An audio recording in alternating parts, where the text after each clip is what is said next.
Chapter 127. 2 years later. Rose Commercial United Nations, Rose City. In a classic office, a brown-haired middle-aged man sat behind a desk. In the middle of the room stood a girl with reddish-brown hair and emerald pupils. The man's name was Brosnan, and the girl's name was Xiaoluot. The two of them were the most famous father and daughter in the entire Rose. Everyone knew about their deep relationship. But now, the atmosphere in the room was different from usual. It was full of strangeness. "Father, why did you call me here all of a sudden?" The brown-haired girl sitting in front of the desk stared at the man in front of her curiously. She didn't know what was wrong with her usually resolute father. Xiaoluo was puzzled because she was called back from the fringe by Brosnan using an urgent family letter. Normally, such a letter meant that something big had happened in the family. But when Xiaoluo finally got home, Brosnan only asked about some trivial matters. It had been more than half an hour since then. Faced with Xiaoluo's question, the middle-aged man sighed slightly. He recalled his daughter's marriage contract and rubbed his hands nervously. He felt that he should take things one step at a time. Ahem. Xiaoluo, what do you think of the Akkad family? Akkad family? Are you talking about the Akkad dominion that borders us? If it's Akkad territory, it's a place with potential. But the lord there has always been incompetent. The brown-haired girl's vicious comments made Brosnan's eyebrows twitch. Then, the long list of data that the girl listed made him speechless. The territory's development rate was estimated to be less than 40%. The roads were broken, the transportation in the mountains was inconvenient, and the border tariffs were always at the bottom. Sometimes, it wasn't even enough to cover the cost of the border checkpoint. It was simply a miracle. All right. I know what you think of the Akkad Dominion. You don't have to say anything more. Brian waved his hand to stop Xiaoluo's business analysis. He felt that he had dug a hole for himself, so he didn't know what to say. The Sorofia family was a business family. Although they had gone to war, the tradition of doing business in the family had not changed. Sitting in the commercial center of Rose, they built their country on economics. When they looked at others, their focus would naturally be on economics and statistics. The Akkad family, as a neighbor whose valuation was always high but whose output was always at the bottom, naturally didn't have a good reputation among the Sorofia people. However, as the head of the family, Bruce didn't think so at all. From a merchant's point of view, Akkad Hill was not good, but in terms of supernatural power and military, it was very good. After all, there was no such thing as a perfect territory. Lo She developed his business, which was why he was prosperous, but Akkad chose military force, which was why it was stable. From the perspective of a ruler, Bruce had a very high opinion of Akkad. At least, Akkad was a good neighbor worth maintaining a close relationship with. As for Xiaoluo's point of view, Bruce happened to have some material to refute. "Xiaoluo, do you know Luoya Akkad?" "Luoya Akkad? Oh, he's the only son of the current Marquis Kadia Akkad. I heard that he was very naughty when he was young. Later on, he seemed to have a good relationship with the Nuwa Iyer princess of the theocracy. Ahem. Let's not talk about his past or who he is backing. You have been busy with the fringe for the past 2 years, so the news is a little outdated. Take a look at this first," Bruce said as he handed the document to Xiaoluo. The brown-haired girl took the document and read it carefully. Gradually, her eyes widened. The middle-aged man looked at the girl's reaction, which was almost the same as when he first saw the document. Indeed, the contents of this research report from Akkad Territory's Sorofia branch could be said to be explosive. The various data in it were somewhat unimaginable, to the point that Bruce had to send someone to investigate it and reconfirm its authenticity. The tariff increase is 150%? How is that possible? Xiaoluo began to concentrate on the report. She carefully read the policies of Akkad Hill for the past 2 years. The more she read, the more she felt that the policies were ingenious. First, there was a never-before-heard action called Clean Up the Evil. The powerful military force was used to wipe out all the evil spirits in the territory. After that, there was a large-scale road construction that completely opened up the transportation network. After that, there was a cleanup of the city to raise the evaluation of the investors who came to inspect the city. Finally, there was a series of measures to encourage trade and a strange policy called poverty alleviation. The poverty alleviation policy was popularized by Luoya Akat. It was meant to help the poor villagers become rich. The specific implementation was that the villagers would send workers to assist in the development of the village. The villagers would receive financial subsidies in the form of loans that would be slowly repaid over 10 years. This poverty alleviation policy was initially a joke among the lords who loved to scrape the land. Luoya Akat was also ridiculed as a foolish young master who spent money recklessly for the sake of reputation. However, a year later, the data slapped these people's faces swollen. Akat Hill's tax revenue took off, and it wasn't a normal takeoff. It took off like a rocket, and it directly doubled. And this was only the first year.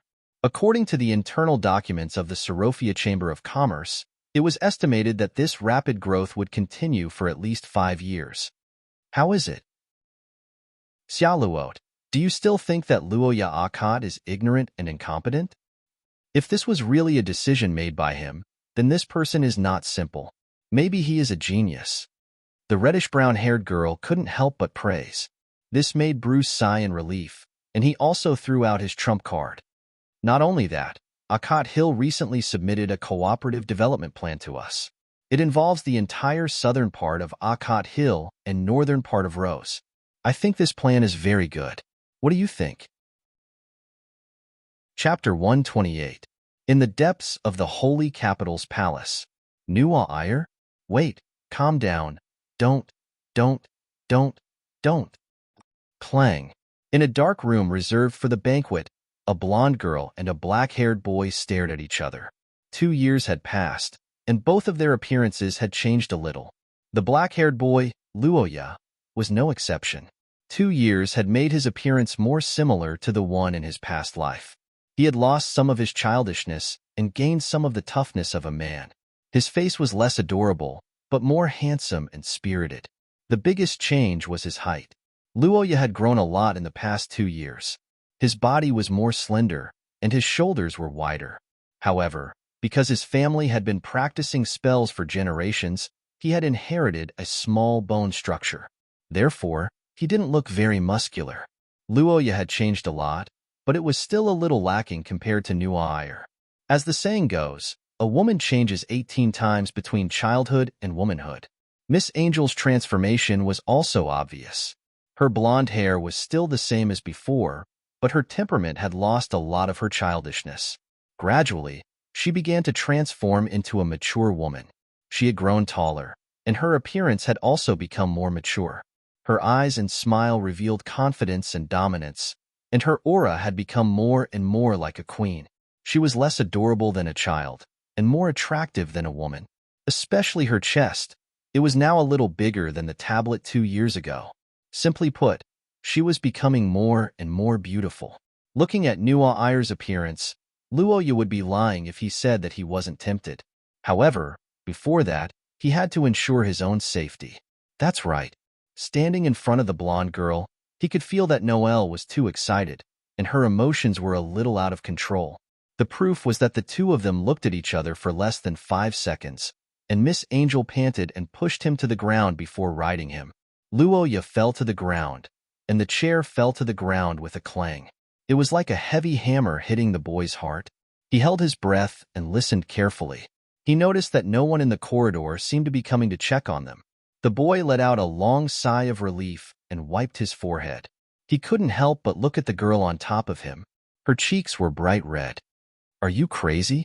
There were so many people outside. Speaking of which, why did you bring me here for your birthday? Don't you care about the people who come to see you? I can't help it. It's been 2 years since we last met. I can't hold it in any longer. Can't help it? Wait, you, what are you doing? No, Oh. The young man's forced smile was broken. Before he could finish his words, his lips were forcefully kissed. Luoya's hands reached out to push the girl away, but his wrists were clamped down by an even greater force and pressed to the ground. Nuwa Iyer heard the noise of the crowd outside the door, and it gave the angel of abuse a different kind of pleasure. The intense excitement gradually heated up her body, and Nuwa Iyer relied on her last bit of rationality to separate herself. She felt that it was time for her to control herself. Phew. What are you doing all of a sudden? What are you doing? Kissing. So, a normal person would kiss in this position in the dark room after not seeing each other for 2 years. What's the matter? You've done this 2 years ago. The golden-haired girl curled her lips as if she was doing this with ease. Luoya, whose face was flushed red from the Nuwa Ayer's attack, was panting heavily. He struggled to retract his arms, but it was futile. Give up. I'm at origin level 4. You can't break free. So, why are you holding me down? Do you even need to ask? Of course, it's because I like the feeling of forcefully making you mine in a place where those noble ladies who surround you can't see. Ah, your expression is so cute. Seriously, don't seduce me like this. I seduced you, my ass. Luoya could not help but retort at the golden-haired girl's perverted words. He struggled a little more and looked at the beautiful Nuwa Ayer in a gown with a strong sense of aggression in her eyes. He gave up completely. I say, don't we talk every week? That counts as a meeting, right? You mean the few minutes of watching your sister by your side every week? Hee. Luo Ya's words made the golden-haired angel raise her eyebrows. Her words were full of sarcasm, and it was obvious that she was angry. Luo Ya's face was more or less embarrassed. Originally, using the Holy One's short blade skill, Afterglow of the Crown, the Nuwa Ayer's image could meet Luoya once a week for about 5 minutes. This skill was originally used by Miss Angel to check on him, but because the skill was mostly activated at night, when the Nuwa Ayer appeared, Luoya was usually together with the AI Lizzie. Chapter 129. In a short period of time, a close-range fight took place in the empty room. Luoya, who was in a disadvantageous position, actively resisted. He kicked his legs and stretched his arms like a carp king that had come ashore. However, even in the face of such fierce resistance, Miss Angel was still at ease. The golden spell flashed several times, and 2 golden rings wrapped around Luoya's wrists. Nuwa Ayer held his waist in place. Miss Angel gently moved her body twice, and Luoya's face turned red and he didn't dare to move. When you struggle, I'm really excited. You're really a pervert. It's been 2 years, and your mouth is still so bad. After several rounds of resistance, Roja's cheeks were caressed by the Tyrant Noel. The girl's blue eyes were shining because of the power of the spell, and the sadistic smile on her face became heavier and heavier. Soon, she seemed to have thought of a good idea and tapped her hand. How about this? If you learn to bark like a dog and call me master, I'll consider letting you go. How about it? Miss Angel pinched Luoya's collar, and her eyes narrowed in excitement. She looked at the man under her with a face full of expectation and temptation. Although you want me to step on you, won't that dirty your clothes? Ah? Or are you willing to accept my bare feet? I'll accept your ass. Facing this situation where it was either mental or physical abuse, Luoya's face twitched and he couldn't help but curse.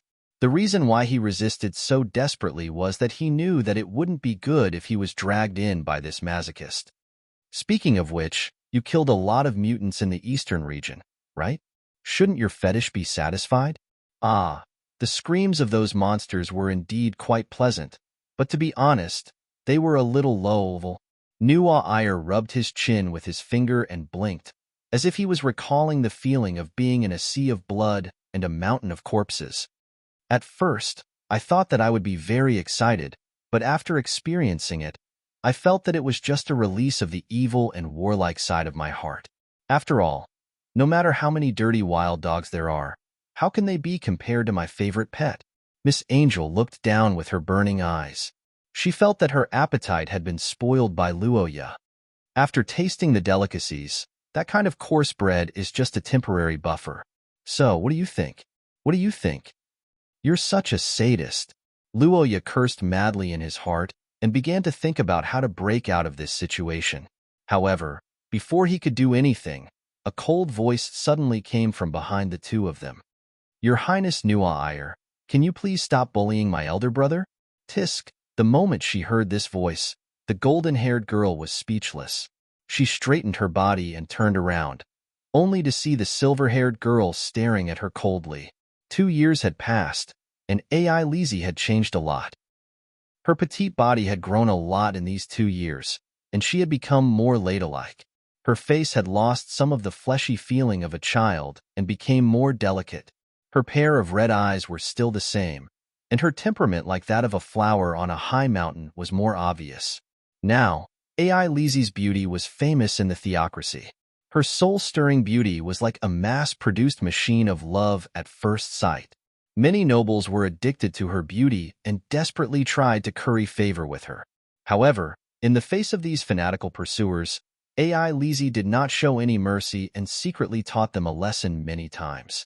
However, unlike in the outside world, when Luoya was in front of this cold and unapproachable girl, she would suddenly transform and throw herself into his arms with a smile. Nuwa Iyer was speechless at AI Lizzie's behavior of pretending to be an obedient child in front of Luoya, and Luoya was indeed deceived by her pretense. Every time, she would patiently comfort the frightened AI Lizzie and use her young age as an excuse to reject all the suitors. Of course, those dissatisfied nobles had also sent letters to the two's father, Marquis Kadia, but they were all like stones thrown into the sea. Nuwa Iyer understood this. AI Lizzie was a genius, and Marquis Kadia would never let her go unless his brain was knocked out by a mutant. AI Lizzie, I haven't seen Luoya for 2 years. Don't you think it's a little inappropriate to interrupt us at this time? The blonde girl turned her head and narrowed her eyes. Her expression was obviously not good.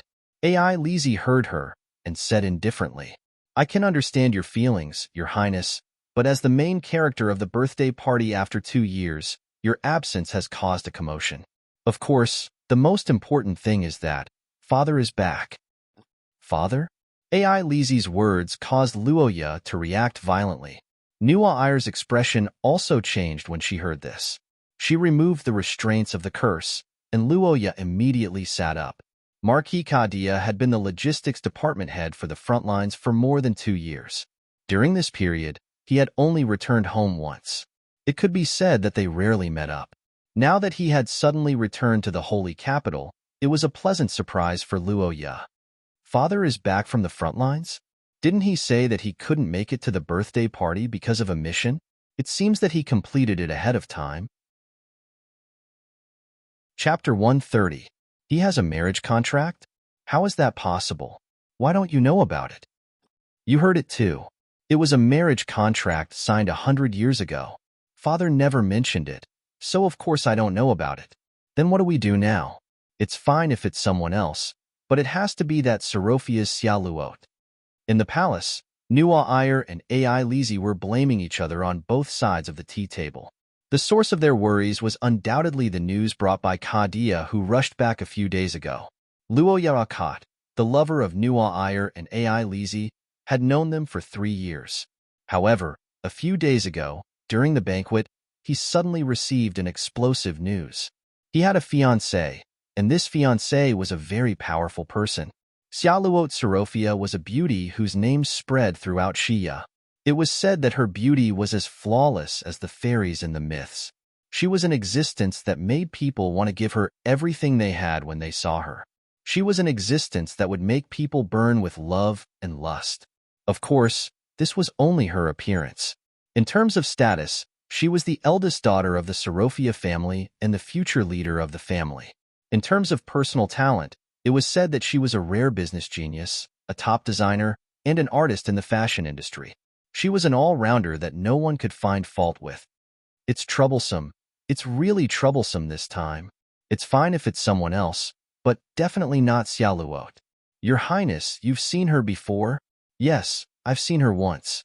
It was last year when I visited Rose before I went to the front lines. When AI Lizzie asked this question, Nuwa Iyer responded with silence. After hearing this question, Miss Angel frowned. After a long time, she finally spoke with difficulty about her feelings at that time. I'm moved. What? I said that the moment I saw her, my heart sped up. Do you understand? The Nuwa Iyer held her forehead as if she had given up on herself. She couldn't believe what she was feeling. The silver-haired girl stared at the Nuwa Iyer and suddenly stepped back in fear. Miss Angel was stunned. AI Lizzie? You? What are you thinking? For the record, I don't like girls. No, Your Highness, you don't have to explain. I actually support you. AI Lizzie waved her hand with an understanding expression that said, "You'd better find that Xiaoluot and spend the rest of your life together." This made Nua Iyer even angrier. That's why it's strange. That girl has a kind of magical power. It's not charm, but something of a higher level. Perhaps it's because of her bloodline, but she has a strange sense of nobility. Nobility? Yes, and the rumors about her appearance weren't exaggerated. That girl's charm is real. That's why I said it's too dangerous. If even I am moved, how can Luoya not be moved? Nua Iyer muttered to herself as she clenched her fists. She suddenly thought of Wei Dualia's situation. In history, Wei Dualia's relationship was thwarted because Ponte got married first. She endured for more than 20 years. Nua Iyer felt that it was already very miserable. She didn't expect that it would be even worse for her. Luoya also had a marriage contract. Once she became a Nua Iyer, she wouldn't even be able to endure. Endure until an elf dies? Isn't this a joke? No. We can't just sit here and wait for death. We have to find a way to stop this marriage. But what should we do?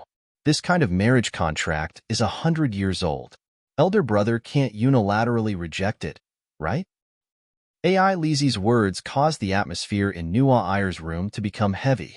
There was no way to unilaterally reject it. This was the most troublesome part about marriage contracts.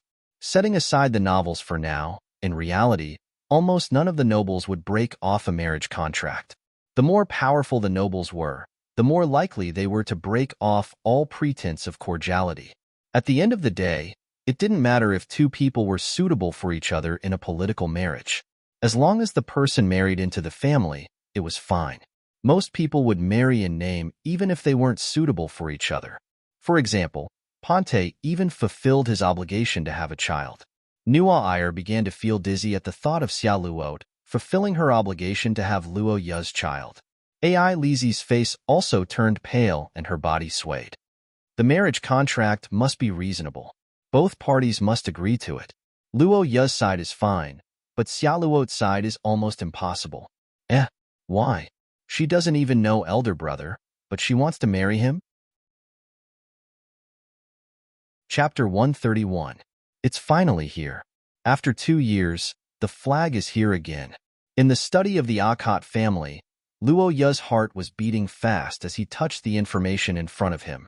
3 years ago, in this study, the young Luo Yu's body was trembling as he flipped through the book, looking at the familiar family name. After that, one flag after another and difficulties came one after another. AI Lizzie, Nua Iyer, these geniuses, one by one, formed a connection with him. There were thrills and crises in the process, but they were all resolved by Luo Yu. Even the two geniuses were roped in by him. Now, Akot territory was steadily developing under his rule. The flag of the family was not completely removed, but at least there was no problem for now. In the system, Luo Yu had already paid 150,000 gold coins in the past 2 years. Although there was still 350,000 gold coins left, it was barely enough to cover the tax revenue of the territory. The old challenges were over. A new future awaited him, and new challenges were about to come. Xiaoluot Serofia, this character was Luo Yu's new flag. To be honest, Luo Yu was not as familiar with this character as Nua Iyer. He did not have time to play Xiaoluot's side quests, but according to the information in the public line, Luo Yu could roughly summarize a few characteristics of Xiaoluot. First, she was conventionally good-looking. There was nothing much to say about this. It was just that she was not as stunning as a 2D character. Second, she was cold to people she was not familiar with and was almost uninterested. Third, she was multi-talented. She was a real aristocratic young lady, but she was not weak. Fourth, she was good at strange curses.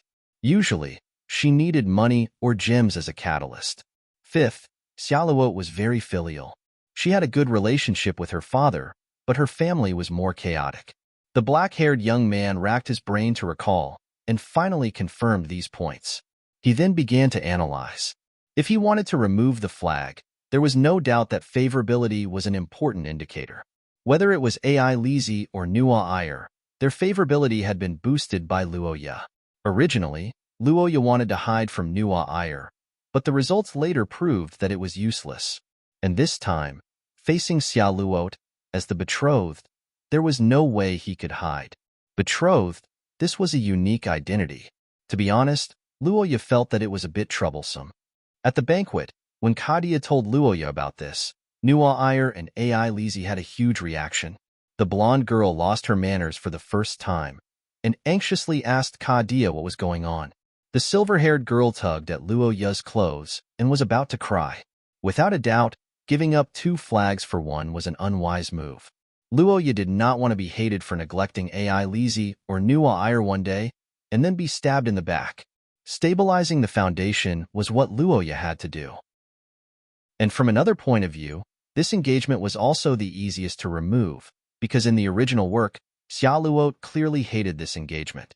It was obvious that when a young girl was suddenly appointed as a fiancée, she would not be happy about this kind of thing. Some would even have an extreme reaction. As for Xia Luot, Luoya felt that she was the type of person who would stubbornly stand up for her family. The reason was that in the game, Xia Luot's attitude towards Luoya was very cold. She had once revealed to the protagonist that she did not like him, but because of certain reasons, when the protagonist and others ganged up on Luoya and beat him to death, Xia Luot did not do much, but she also did not show any mercy. From this, it could be seen that in the game, Luoya did not remove the engagement and even used it to threaten Xia Luot. If the current Luoya did the opposite and was willing to cooperate with her to remove the engagement and return Xia Luot her freedom, then wouldn't it be easy to gain a large amount of affection points? Of course, the removal of the engagement was only one aspect. If she wanted to completely turn Xia Luot into an ally, then she had to start with her family. Xia Luot had a good relationship with her father, and she was also a person who managed a large family. If she wanted to have a good relationship with such a person, then naturally she would not do anything without her family. In other words, as long as Akate territory and Luoya were in a honeymoon period, then even if Xia Luot hated Luoya, she would not do anything. In this regard, Luoya had many methods. Due to the threat of his family's decline, Luoya had worked extra hard in the past few years. Now, the villages in the southern mountain forest were much more prosperous under his management than 2 years ago. Every month, the number of carriages coming and going on the official road in Rose increased. Now the only problem was the Warren Mountain Range in the south of Akate territory. It extended out of the territory and into Rose's territory. The Warren Mountain Range covered a large area and was rich in resources. Normally, there should be a lot of treasures in it, but it had not been properly developed for a long time. Luoya had already submitted an application to Sarot. If the proposal was approved, the 2 sides would become partners and jointly develop this treasure land. This way, one was to share the risk, and the other was to gather the strength of both sides to explore further. With this relationship, as the acting lord of Akate territory, Luoya had obtained Rose's goodwill and recognition. The 2 sides would become a community of interests. In this case, his relationship with Xia Luot would naturally become closer. Very good, no problem. No matter how I look at it, this carriage will not flip over. In order to leave a good impression on Xia Luot, Luoya could be said to have racked his brains. From the day's weather to the itinerary, Luoya checked everything, and even found a famous designer to design the dress. Xia Luot was a fashionista, so Luoya naturally could not appear too old-fashioned. The Akate family was more serious and based on the military, so Luoya ordered a slim-fit dress with elements of a military uniform. It was designed by Sarot's retired design master, Carter. He also had another identity as Xia Luot's fashion design teacher. Luoya did not believe that there would be any mistakes. As for the decoration of the house, after some research, the Akate family decided to abandon the luxurious and exquisite style and go for a classical style. There was no other way. No one could compete with Sarot in terms of money, so they might as well compete with their history and heritage. Akate family was a 1,000-year-old family. They did not have anything else but the collection of their ancestors and antiques. Luoya waved his hand, and the servants immediately began to move out according to type. In short, if he wanted to have a good relationship, at least he could not weaken his reputation. True friendship could only be achieved in a relationship of equals. Luoya's goal was to cooperate with Xia Luot to smoothly dissolve the engagement, keep his foundation, and then become good friends and business partners with her. After some planning, The young man was already confident. However, what he did not know was that the two girls were also secretly preparing. He suddenly felt that he had been so busy preparing to pull off Xia Luo's flag that he had neglected Ai Lizzie. To put himself in her shoes, if Ai Lizzie was busy meeting her fiancé, then Luoya, fiancé my ass. I'll break his legs for him. After thinking about it for a moment, Luoya suddenly felt a surge of anger in his heart, but he quickly sobered up. The youth coughed twice and tried his best to avoid the reality that he was a siscon. Yes, fiancé and whatnot are all the poison of a traditional marriage. How can I let Ai Lizzie suffer such a loss? Even if she really likes him, she has to be free to fall in love. Of course, it has to be the kind that Luoya personally checks. After letting his imagination run wild for a while, Luoya's thoughts returned to the dining table. He looked at the silent Ai Lizzie and sighed. For the umpteenth time, the love in his heart had won over his rationality. Okay, but let me say this first, at most once a month from now on. The black-haired youth sighed and said so. In the next moment, Ai Lizzie's face regained its smile, and she jumped off the chair and rushed into Luoya's embrace. Thank you, big brother. You're already so old, but you still like to act like a spoiled child. It has nothing to do with age. Girls will always act like a spoiled child to the person they like. Okay, really. Luoya blushed a little at Ai Lizzie's words, and his heart felt a little itchy. After dinner, the two held hands and went to the study to chat and read. Chapter 133. In front of the desk lamp in the study room, Luoya looked at the translation of the letter written in ancient Austin, and his expression gradually changed. The content of the letter was very short, and there was no difficulty in translating it. Luoya understood every word, but he couldn't understand them when they were connected together. The content of the letter was roughly as follows: To the Lord, around the middle of April, I will arrive at the Twin Horn Port with the egg. Queen. The black-haired boy looked at the translated content and fell into silence, and the silver-haired girl on his shoulder was also confused. Brother Luoya, what does this mean? Let me take a look. After finishing everything, the young man retracted his gaze. He looked at the contents of the letter, raised his hands, and summarized the key words. Lord, Egg, Queen. Through these, he could think of an ancient royal family, looking for a child with a lot of money. Damn, this isn't a brothel letter, right? Luoya's expression changed as he recalled the shelf of pornographic books in the Labyrinth Library. He suddenly felt that this letter had a special fetish. This egg and the queen. Could it be some kind of invitation letter? The boy's face turned red as he felt Ai Lizzie's gaze, and quickly shook his head to force himself to calm down. No, it shouldn't be. 200 years old pornographic books are already strange enough. Could there be a few 100 years old pornographic books? Yes, the egg. It didn't say it was a human egg. There was a port in the letter, so it was most likely a fish egg. Maybe the ancestor of Akkad just wanted to eat some caviar. But what's with this queen? There isn't a queen in the caviar business, right? She even went to the sea personally. Isn't that a little too low? Are you also the prince of planet mayonnaise? Lord Queen.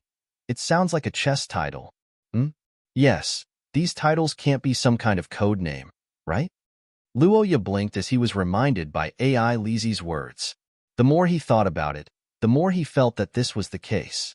After all, although the word Lord matched the identity of the head of the Akkad family, it was still uncertain whether the recipient was the head of the Akkad family. Thinking about it this way, it might be an internal letter from some organization. As for what kind of organization it was, there were two possibilities. One was a political organization, and the other was an organization of superhumans. Considering the fact that the Akkad family had been so well behaved for so many years that they were about to decline, the first possibility was probably impossible. The most likely possibility was that a member of the Akkad family had joined a transcendent organization a few hundred years ago, codenamed Overlord, and had some cooperation with this queen. It was probably related to this egg. Both parties should have agreed to meet at Twin Horn Harbor. Judging from the date, this queen should have traveled a long way, and it was very likely that she had taken a boat. After all, there's an anchor on the wax. but it's really unique when paired with a rose. Wait, golden rose?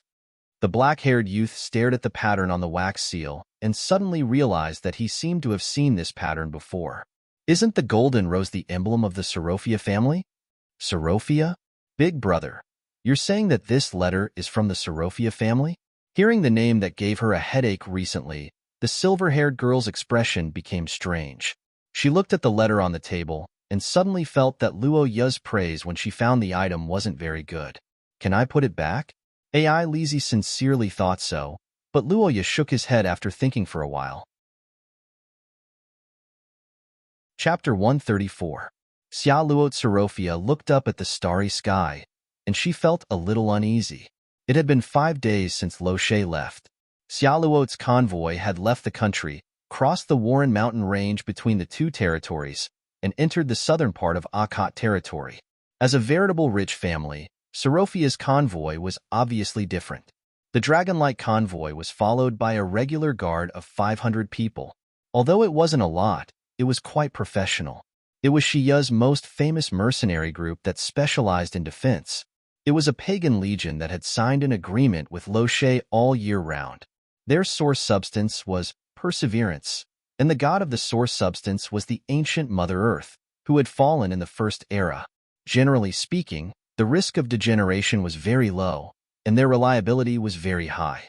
Mercenary was one of the few proper professions that pagans could engage in. Therefore, Shiya's famous mercenary group was basically composed of pagans. They generally wouldn't accept missions in Saint Maester's territory. However, as the saying went, there was no problem in the world that couldn't be solved with money. If there was, the biggest possibility was that there wasn't enough money. This time, the escort was really honorable. It was the eldest daughter of Sorofia, and the money was really high. It was 10 times the usual amount, and the mission wasn't dangerous, and the distance wasn't far. With these few conditions, what could the unyielding church, who had been relying on Lo She all year round, do? It wasn't easy to offend a rich person. Besides money, it was really good. The unyielding church's mercenary group was very expensive, but in addition to the fixed escort fee, Xia Luo's personal belongings were also very luxurious. It was beyond the imagination of most people in this world, even the nobles. Strictly speaking, Xia Luo wouldn't travel, but her house was moving. Xia Luo's moving tool was called the gem necklace, and it was made up of 16 carriages.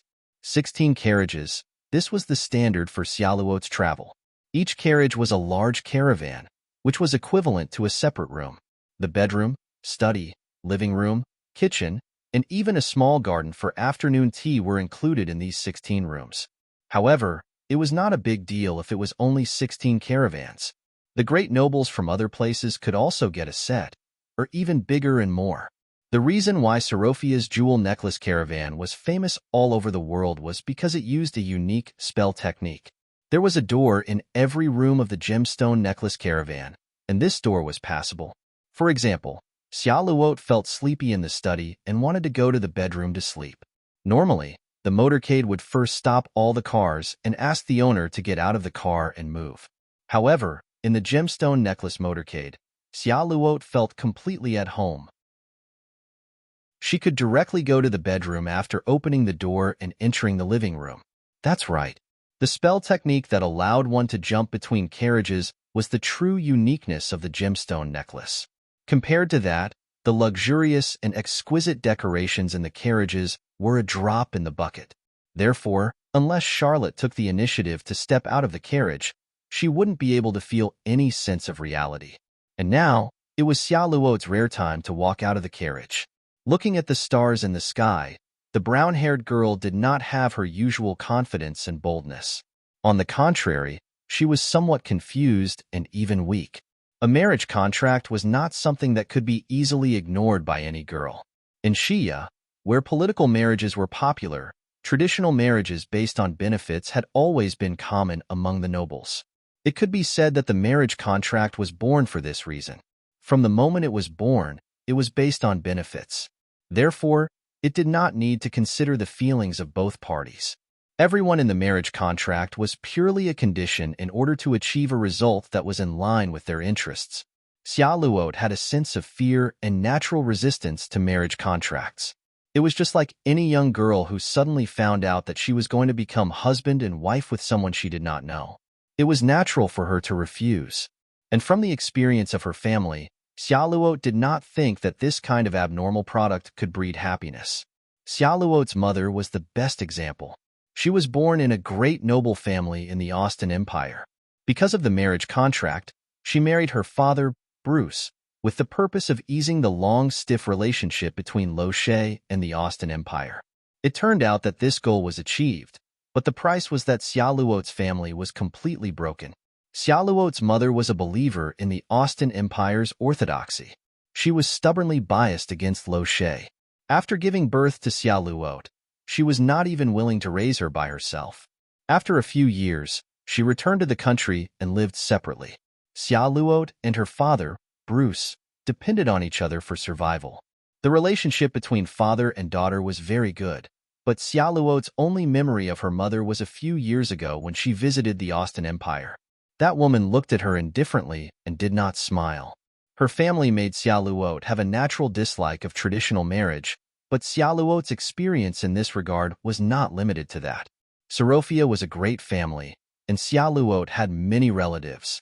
In Bruce's generation, in order to expand Lo She's influence, political marriage was the task of almost everyone in the family. Xiaoluo's aunt was brutally abused by a cruel noble, causing one of her eyes to have vision problems.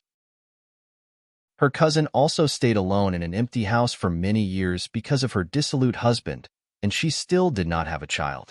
On the surface, nobles were all gentlemen, but there were too many variables in their moral character. There were very few good people who were strict and had high moral character. Faced with this situation, how could Xiaoluo, who was about to follow in her footsteps, not be afraid? The girl was afraid, but at the same time, she also had some hope. Xiaoluo, your marriage contract was signed 100 years ago. After 100 years, you were born at the same age. This might be a kind of fate. Bruce's words echoed in the girl's ears, and Xiaoluo's heart couldn't help but be moved. Fate. This word had a special meaning in the Sorofia family. It was said that the first generation of Highland elves belonged to the goddess of fate.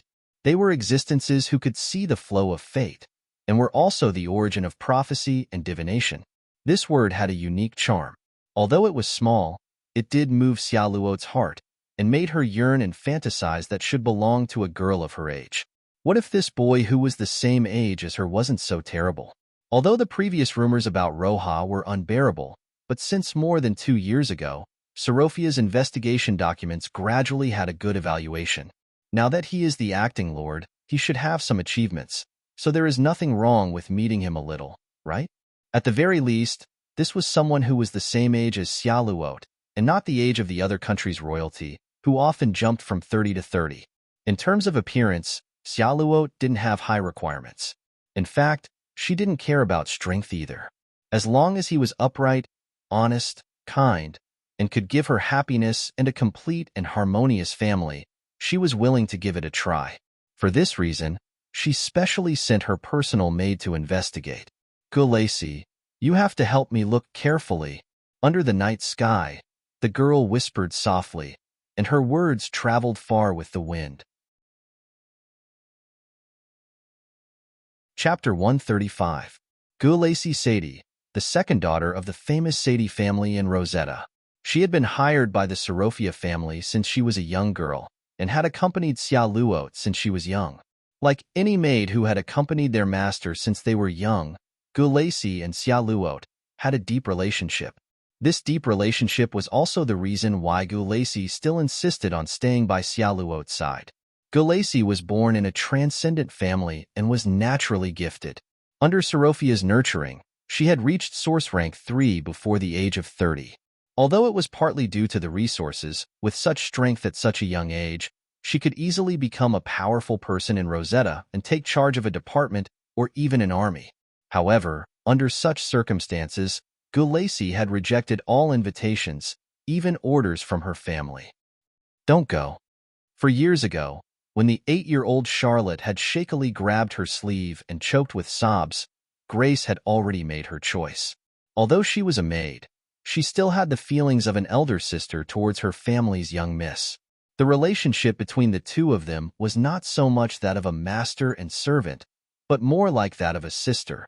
As the saying went, reincarnation was a skill. To most people in the world, having Sorophia behind their name represented wealth and glory. However, in reality, Xiaoluot, who was at the core of the family, had an unfortunate childhood. As a personal maid, Gulacy had personally witnessed Xiaoluot's misfortune. It was a treatment even crueler than that of a single-parent family. Xiaoluot's mother, that stupid, pure-blooded Austin woman, hated her own daughter and even felt ashamed of her. For a little girl to be hated by her own mother, this kind of behavior was far more harmful to the child than one could imagine. It was even more terrible than physical abuse. Because of this, the young Xiaoluot had a serious psychological shadow. After the bloodline awakening, Xiaoluot gradually improved. However, when it came to marriage and family, Xiaoluot would still reflexively reject and fear. To be honest, Gulacy strongly opposed her young miss marriage this time. The maid believed that only free love could truly heal Xiaoluot's trauma. However, unexpectedly, she didn't know what kind of magic potion Bruce had fed Xiaoluot, but the young miss actually agreed to meet with him. Since her master had made her choice as a servant, Grace naturally couldn't say anything. However, she raised her greatest vigilance and decided to check on her perfect and delicate young miss first. In Luoya's previous life, ordinary netizens would often send their best friends to scout ahead. In this life, the nobles weren't stupid. Before the marriage, they would naturally send their trusted aides to scout ahead. Of course, this observer naturally had to be someone they trusted the most. The reason was definitely not to see how the other party looked like. For example, this time, Gulacy came to scout ahead and inform the Akhat family of Miss Sorophia's living habits so that the Akhat family could prepare accordingly. This was a very normal procedure for nobles visiting a foreign land. After all, the customs and habits of each country were different. Some people did need to be notified in advance. For example, some countries didn't eat mutton, so a lamb chop for dinner would be very awkward for both parties. The reason was sufficient, but the real point was to scout ahead. Gulacy felt that she had a heavy responsibility on her shoulders and vowed to find out reliable first-hand information. Luoya, what was the character of Akhat? What was the Akhat family like? Gulacy came to visit with questions one after another. Unfortunately, she didn't know that a large net had been opened more than half a month ago, spanning from Saint Lorraine to Akhat territory, waiting for them to jump into it. Sorophia family's personal maid, Gulacy Sadie. I'm very happy to visit your house. Akhat family's personal maid, Anna Eduardo. I represent the Akhat family to welcome your arrival. In front of the entrance, Gulacy, who led the team, greeted Anna, who came out to welcome them. She was neither servile nor overbearing, and her smile was natural. It could be said that they were on par with each other. Under the clear attitude of the two leading ladies, the tone of the harmonious atmosphere was set almost immediately. Sorophia and Akhat didn't have any intention of dwarfing each other, but they both abided by etiquette. Such a respectful attitude obviously won Gulacy's favor. In the past, she had visited many noble families as an emissary of Xiaoluot. The servants of the large noble families were too arrogant, and the small noble families were too humble. There were countless such situations. In this aspect, the Akhat family's performance could be said to be very appropriate. The bearing and upbringing of a servant to a certain extent reflected the style of the master. Based on this, it could be inferred that the Akhat family had a deep upbringing. It was worthy of being a large family with thousands of years of inheritance. Making a plus sign in the small notebook in her heart, Gulacy and Anna entered the marquee residence together. When they first entered, Gulacy didn't have any reaction. The accompanying Sorophia family's servants also didn't have any reaction. Although the decoration of the Akhat family's residence was good, it wasn't considered luxurious, and it didn't cause any surprise. But as the two sides communicated and moved, the expression in Gulacy's eyes gradually began to change. She looked at the sculptures placed in the corner of the hall, the works of art hanging on the wall, and even the small decorations in the corner of the stairs. She gradually discovered that something was wrong. Antiques, They were all antiques, and many of them were old objects that were more than a few hundred years old. As Seraphia's personal servant, Grace could be said to have seen the various aristocratic families of rosettes. Some of them were resplendent in gold and jade, while some pretended to be elegant. However, she had never seen a family as ancient and elegant as the Ackett family. Even the somewhat low-key style was something she had never seen before. As expected of a family with thousands of years of history, the entire residence was filled with antiques. The value of these antiques was much higher than the decorations made of gold and jade. Gulacy sighed in her heart, adding another point in the small notebook in her heart. Now, she was quite satisfied with the Ackett family. They had style, they had a deep foundation, they were rich, and their servants were respectful. Next, she just had to look at the young Master Ackett who was her fiancé. Young Master Luo, ya hasn't woken up yet? Yes, young Master Luo, ya stayed up late to study last night. So he woke up a little late today. Oh, I see, I was rude. Hearing the reasonable explanation, Gulacy softly apologized and nodded while looking at the closed door. Being diligent and studying is a good point, but he should pay more attention to his body. Thinking so, the servant girl smiled, but the next moment, the door suddenly opened a gap, and a beautiful silver-haired girl came out of Luo Ya's room in front of everyone with her clothes in a mess. At this moment, the crowd was silent, and Gulacy's smile froze on her face. Chapter 136.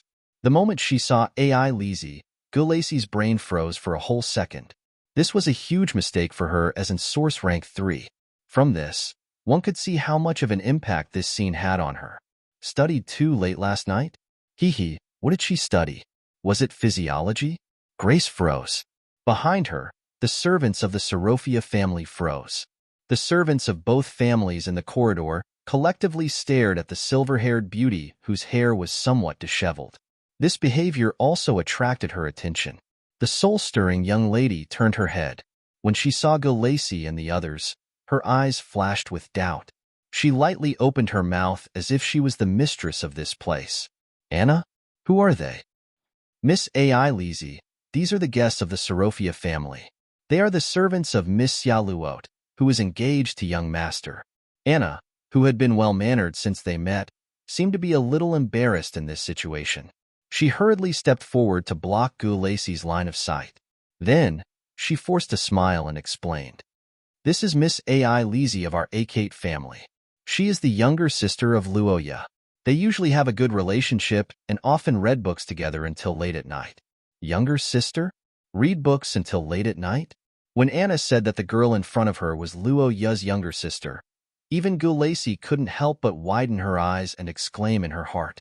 Gulacy glanced at AI Lizzie, who hurriedly adjusted her clothes to cover the kiss marks on her body. She felt her brain buzzing. According to the information report provided by Serophia, Gulacy already knew that this young lady named AI Lizzie was only an adopted daughter.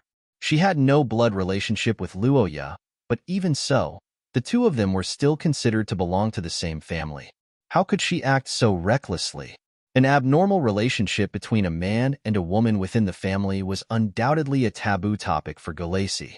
The servant girl's expression turned ice-cold, and the servants of the Ackett family quickly tried to mediate the situation. Miss, you must be tired from staying up all night reading, right? Do you want to go back to your room and rest? Yes, Anna. My brother is still sleeping, so I'll go back to my room first. Yes, Mississippi, the silver-haired girl lowered her head and did not look at Gulacy and the others at all. Under the cover of the maids, she hurriedly left with her unbuttoned clothes. Gulacy looked at her back and suddenly found that there was something wrong with her pace. Wait, did they really have sex? This child didn't look very old. How could something like that happen at this age? Gulacy looked at AI Lizzie's awkward walking posture, and his mind was in a mess. Just like any adult who saw a young person messing around, the first thing he felt was disbelief. Maybe it's a problem with her sleeping posture. No matter what, it shouldn't be that absurd, right? The servant girl, who was looking for a reason in her heart, was a little pale. The good impression she had of the Ackett family so far was almost gone. Drawing a few minus signs in the little notebook in his heart, Gulacy took a deep breath and calmed his emotions. Although the Akot family was doing well and had a deep history, the fact that Luoya Akot had a relationship with her adopted sister made her feel that this family was not as upright as she thought. It seems that I have to reevaluate the situation of the Akot family. Gulacy regrouped, and the Akot family also finished cleaning up the mess. Ai Lizzie was escorted away by the servants, and Anna led Sorophia and the others to familiarize themselves with the mansion. The rest of the trip went smoothly. The group confirmed the location of the restaurant, the situation of the kitchen, and the day's menu together. After the two sides finalized the various taboos when meeting, Gulacy looked at the guards and frowned. From the beginning, Gulacy felt a little strange. Although the Akot family was a big noble family, there seemed to be some problems with the defense of the Akot family. There were actually two troops with different uniforms in charge. Normally, even if there was a difference in position or strength, the guards should be wearing the same uniform. Otherwise, it was very likely that both sides would be less vigilant against strangers. After all, no one could tell whether the other side had new members or not. For this strange situation, Gulacy, who was also in charge of Xiaoluo's safety, naturally chose to ask, but he didn't expect to get a shocking answer. This is the army directly under Her Royal Highness? Yes, this was a gift from Her Royal Highness 2 years ago when young master returned to the Akot family. It represents the deep friendship between both sides. Anna looked at the royal guards with a normal expression. It was obvious that she was used to their existence, but the words she said shocked Gulacy to a certain extent. Gulacy had long heard that the royal family of the St. Maester Church acted as the protector of the Akot family according to the ancient contract, but he didn't expect it to be to the extent of directly sending troops. From this point of view, the Akot family, who had a good relationship with the royal family, seemed to have great potential. Although titles, territories, and the like were impossible to mention, as a big country, the power of the ministers of the St. Maester Church was still considerable. Not to mention other things, the influence of their political participation on the Church's diplomatic relations with the Rose Commerce United Nations was a big variable. Why did Xiaoluo's father, Bruce, marry the daughter of a big noble in the Austin Empire? It was because Xiaoluo's grandfather had a great influence in the empire. Similarly, if Luoya could also transcend the territory and lead the St. Maester Church to favor the Rose government, then Sorophia's benefits would be great. Chapter 137. Your Highness, these people are the subordinates of Miss Xiaoluo of the Sorophia family. They have never seen you before, so please forgive them for their lack of etiquette. I see, it's fine. Inside the room, Nuwa Iyer, who was following protocol with a surprised expression on her face, subtly moved the chain in her hand behind her back. Anna also stepped forward to block it. Although the two of them didn't cooperate well, it was still a high-standard emergency treatment. However, this kind of cover-up only strengthened Gulacy's suspicions. Well, I've heard about his engagement before, so you can continue. After saying that awkwardly, the blonde girl quickly left the living room. Gulacy stared blankly at the princess who was wearing the chain in her hand as she walked towards Luoya's bedroom. In her heart, her evaluation of Luoya had already dropped to the bottom.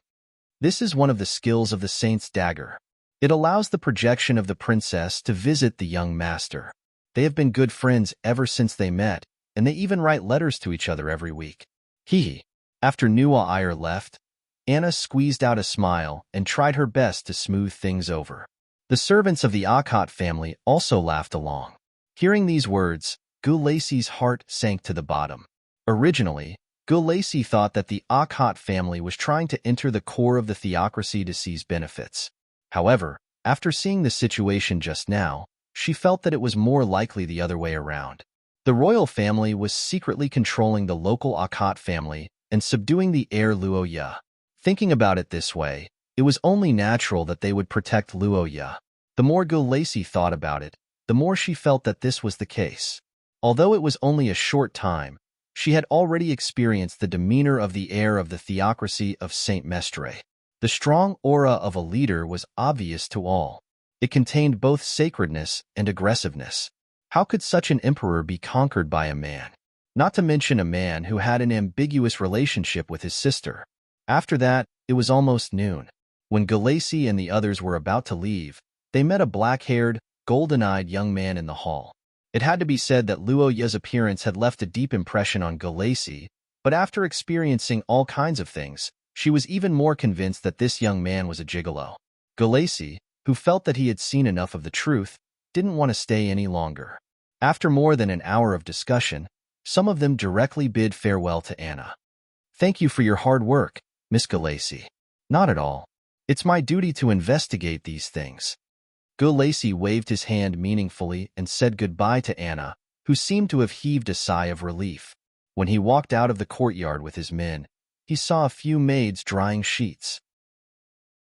"Today's sheets are a lot harder to wash. There's actually blood. Young master is really too rough with young Mississippi, sure? Someone's coming, don't talk nonsense." Hearing the information revealed in the gossip, Gulacy's face was already numb. She recalled Ai Lizi's unnatural walking posture when he left Luo Ye's room and shook her head. In her heart, she browsed through the results of her investigation and gradually made a decision. She absolutely couldn't let her beloved young Miss Mary into this place. The next night, the gemstone necklace fleet. Before the dining table, Charlotte was completely unmoved by the delicacies meticulously cooked with mountain delicacies. Behind her, Grace, who had rushed back less than half a day ago, had a bitter expression on her face. She could only sigh silently in her heart. Gulacy still remembered that in the afternoon, when she had rushed back, Gulacy had rushed out of the carriage with a rare eagerness to personally welcome her, the previous observer. Unfortunately, Gulacy didn't bring the news she wanted to hear. When the servant girl and the worried but hopeful young lady looked at each other, Gulacy's heart uncontrollably ached. She knew that this was Xia Luo's attempt to start a family. It was a risk she took with great courage, but unfortunately, things didn't go as she wished. After keeping silent for a long time, Gulacy had no choice but to tell Xia Luo everything she had seen and heard. Luo Ye's appearance, Ai Lizi's relationship with Nuo Iyer, and the situation of the Akut family. In front of Xia Luo poured out everything in detail. And the result of that was the current situation. Xia Luo lowered her head in silence for a long time. The atmosphere in the room was so heavy that it was hard to breathe. The servant girls looked uneasy. Gulacy's stomach, which was at the 3rd level of source grade, couldn't take the pressure anymore. She had never seen Xia Luo like this before. Whether it was when she was a stubborn young girl, or when she grew up to be a genius, she had never shown such a strong sense of frustration. Even when she was in the fringe, she only suffered from insomnia, but this was the first time she couldn't even eat. "Milady, you..." Gulacy didn't know how to continue her sentence. Xia Luo didn't answer, and only shook her head silently.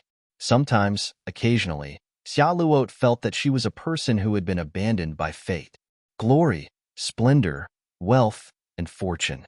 These were the impressions the outside world had of Xia Luo and Xia Luo. However, for Xia Luo herself, her subjective feelings were completely different. Her father who never had time to eat dinner with her, her mother who never showed up, her dining table, her broken family, and her lonely childhood.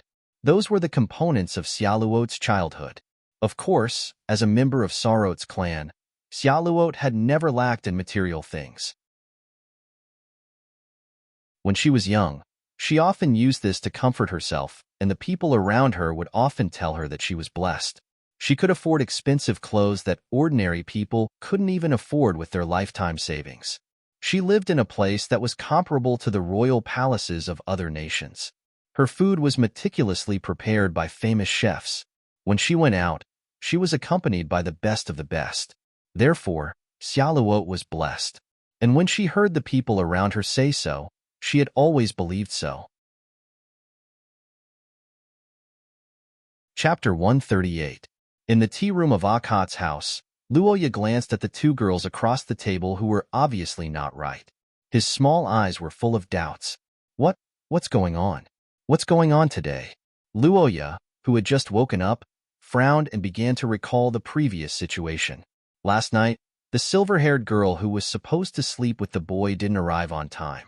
At first, Luoya thought that his sister was asleep, But when he woke up the next day, he heard that AI Lizzie had burrowed into his bed again. Perhaps because he had been staying up late to read books recently, Luoya slept unexpectedly well last night. He didn't feel anything at all, and he even had a dream. Luoya couldn't remember what it was, but it seemed to be related to AI Lizzie. But it should be very satisfying, and he woke up very happy. But since the dream was fulfilled, he naturally slept for a long time. Luoya slept directly until noon, and when he woke up, he was even more shocked. He saw Nuwa Iyer, and it was a Nuwa Iyer with a strong curse reaction. It was obvious that Nuwa Iyer used the skill, Afterglow of the Crown. When he saw Her Royal Highness suddenly enter his room, Luoya was stunned. The skill, Afterglow of the Crown, S projection ability only appeared once every 2 years, and its long cooldown was simply speechless. It could be said that it was quite precious. Nuwa Iyer used this ability to see Luoya. It must be something big. Thinking of this, Luoya naturally thought of his father. Nuwa Iyer had been active in the eastern region recently, and this time he suddenly used a big skill to flash back home. Could it be, Nuwa Iyer? Why are you here? Is there something wrong with my father? Hey? No, Uncle Kadia is fine. I just suddenly wanted to see you. In the face of Luoya's panic, Nuwa Iyer hurriedly comforted him. After a round of explanation, the young man was finally relieved, but then he felt strange again. As the saying goes, one never visits a temple without a cause. Did Nuwa Iyer really spend so much effort just to see him? Luoya felt that something was amiss. If it was before, Luoya could still understand. But after the birthday party, the two of them had only been separated for a month. Even if they missed each other, they wouldn't be in such a hurry. Moreover, Nuwa Iyer's attitude was also problematic. It was rare for the blonde girl to be a little dispirited, or perhaps it was better to say that she had something on her mind. It was unknown what she was thinking about. Her expression was a little complicated, and there were a few times when she wanted to say something but stopped herself. Please, do you have to be so scary? What was going on? Luoya was very puzzled by the Nuwa Iyer's guilty attitude. He carefully thought about it, but it seemed that the Nuwa Iyer didn't do anything to him. He had no choice but to beat around the bush. Nuwa Iyer, do you have something you want me to do? I'm actually quite free recently. No. All right, I took some time recently to learn about the art of tea. I'll make you a cup of tea later. Oh, okay. Luoya looked at the girl who suddenly wanted to make him tea and answered vaguely. After thinking for a long time, he still couldn't figure out why the princess was so attentive. However, what he didn't expect was that it wasn't only Nuwa Iyer who was acting like this. Even AI Lizzie was the same. Big brother, I personally made some snacks today. Please try it. AI Lizzie was as cute as usual, but when the girl smiled and fed Luoya the snacks, the youth clearly felt something strange. It was a complicated feeling that was different from the happiness, and satisfaction of the past.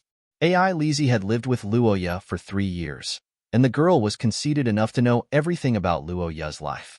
She was able to catch every minute change in her brother's emotions, and could even induce him to a certain extent. It could be said that she was the ultimate form of a brother complex. But on the other hand, Luoya also understood this silver-haired girl. AI Lizzie must have done something wrong, or done something wrong on purpose. With a preliminary judgment, Luoya blinked and didn't think too much about it. After all, if AI Lizzie made a mistake, how could it be called a mistake? My sister is always right. Even if she's wrong, she's always right. Luoya forcefully cleared AI Lizzie's name, but he quickly realized that something was wrong. Not only AI Lizzie and Nuwa Iyer, but everyone in the family seemed to treat him well overnight. The maid smiled at him, the housekeeper was more friendly than usual, and his personal maid, Anna, took care of him even more today. It was as if Luoya had transmigrated into the main character of a novel overnight, becoming the center of the world, and everyone revolved around him. If AI Lizzie decided to treat Luoya better because she did something wrong, then what about everyone else? Could everyone have done something wrong? It was obvious that it was impossible. Could it be that they finally know how good I am? After eliminating all the correct answers, Luoya came to this conclusion, then nodded in agreement, but he quickly discovered a second problem, and that was, Nuo Iyer and AI Lizzie weren't fighting anymore. At the tea table, Luoya lifted his teacup and took a sip, his gaze reverberating between the two girls who were drinking tea and thinking about something. What kind of trouble was this? Usually, if AI Lizzie and Nuo Iyer didn't fight when they met, they would at least have a war of words, and would often ask Luoya to side with them. But today? From the moment they met until now, there hadn't been any conflict between them. This was no longer a case of the sun rising from the west. If it wasn't for the sunlight shining into the room, Luoya would have gone out to see if the sun was still there. Chapter 139. Xia Luot, Sorophia, Luoya, Akat. The next morning, outside the gate of the Marquis residence, Luoya, who had been waiting for a long time, stood opposite the red-haired girl and said their names. The black-haired boy looked at the girl in front of him and fell into a daze. So beautiful. Luoya couldn't help but think as he looked at the girl who politely lifted her skirt and saluted. As a person who was intimate with AI Lizzie every day, Luoya originally thought that he had enough resistance to female beauty, but when he saw his fiancée today, Luoya found that he was still too naive. If AI Lizzie's beauty was a creative work of art that could shock people to the core, then Xia Luot's beauty was a delicate work of art. At first glance, it wasn't that stunning, but the more one looked at it, the more one would be immersed in it. The perfect proportions, the godlike facial features, the slender body and elegant hair, the noble aura that could only be understood but not described. All of these were conveyed to Luoya. Paper person? No. Real person? Very good. In terms of interests, the focus of the two could be said to be very clear. Luoya was studying, Xia Luot was making money, Luoya's side career was military command and territory management, Xia Luot's was fashion design and musical arts. Without a doubt, the two's interests were a bit biased and didn't have many points of contact, so after a few words, they chose to quickly change the topic and began to talk about their daily lives. Oh? Miss Xia Luot has already been involved in Sorophia's decision-making for 4 years? That's really admirable. I've only been the acting lord for less than 3 years. You flatter me, Mr. Luoya's wise name. I have also heard of it in Rose. I am ashamed of my inferiority to carry the banner of the territory alone in the absence of relatives. Haha, Miss Xia Luot, you flatter me. Besides, it's not like I don't have any relatives. Actually, I have a younger sister that my father adopted. Her name is AI Lizzie. At this point, Luoya, who was obsessed with his younger sister, couldn't stop bragging about his little cutie. His proud look was comparable to that of a father in his 40s. The reddish-brown-haired girl's face stiffened when she heard AI Lizzie's name. She recalled Gulacy's report and couldn't help but feel a sense of disgust. However, as Luoya continued to brag, Xia Luot's expressionless face gradually revealed some doubts. Something's not right. Although Xia Luot and AI Lizzie had never met before, would a normal person talk about his adopted sister in front of his fiancée? Moreover, his attitude was completely that of a parent showing off his child. Thinking of this, Xia Luot's heart skipped a beat. She recalled Luoya's many actions after meeting him. She realized that putting aside her prejudices, this boy still had a high score in her heart. He was even better than Xia Luot's best expectations. Could it be a misunderstanding? Xia Luot's eyes gradually lit up as she thought of this. Her heartbeat sped up a lot. However, what she didn't know was that her actions caused Anna, who was behind Luoya, to secretly frown. As expected, those little tricks have limited effects. Anna sighed in her heart. She had to admit that her young master had the charm to dispel rumors. Unfortunately, this wasn't enough. The servant girl put her hands behind her back and gestured towards the door. Not long after, a servant came in and reported that lunch was ready. Luoya and Xia Luot stood up and said their goodbyes. They returned to their respective rooms and made some preparations for the meal. Luoya, who was temporarily released, heaved a sigh of relief. He had to admit that making a good impression was tiring work. The servant girls took advantage of this opportunity to rush over with a bunch of cosmetics to touch up Luoya's makeup. At the same time, they helped him change into a more convenient outfit. By the way, where's AI Lizzie? She's in class this morning. We should have lunch together at noon, right? Miss AI Lizzie went out. It seems that she needs to purchase some books. She'll be back at night. I see. After trying on the clothes, Luoya nodded. He felt that it wasn't bad that AI Lizzie wasn't around. In his previous conversation with Xiaoluot, Luoya could feel the girl's resistance towards him. Luoya wasn't surprised by this. After all, 100-year engagement was too ridiculous. Xiaoluot couldn't say anything, so Luoya would take the initiative to release her and harvest some good impression points at the same time. After thinking through the process, Luoya set off. However, he didn't know that the two girls who were afraid of losing him didn't understand his painstaking efforts and had already added food for him. Oh right, there's also this letter. Thinking of the strange, ancient letter in the book, Luoya put the letter in his chest pocket. He decided to ask Xiaoluot if this letter had anything to do with the Sorofia family. It could also be considered as a topic of conversation. The youth walked through the corridor and met up with the girl who had also changed her clothes in the dining hall. Miss Xiaoluot, you're so beautiful. Thank you, Mr. Luoya. You're just... The girl who responded to Luoya with a smile suddenly stopped mid-sentence. Luoya blinked strangely. However, what he didn't know was that Xiaoluot was looking at his neck in shock. It was the area below the youth's neck near his chest. The originally white area had a pink mark like a butterfly resting on it. It was AI Lizzie's kiss mark.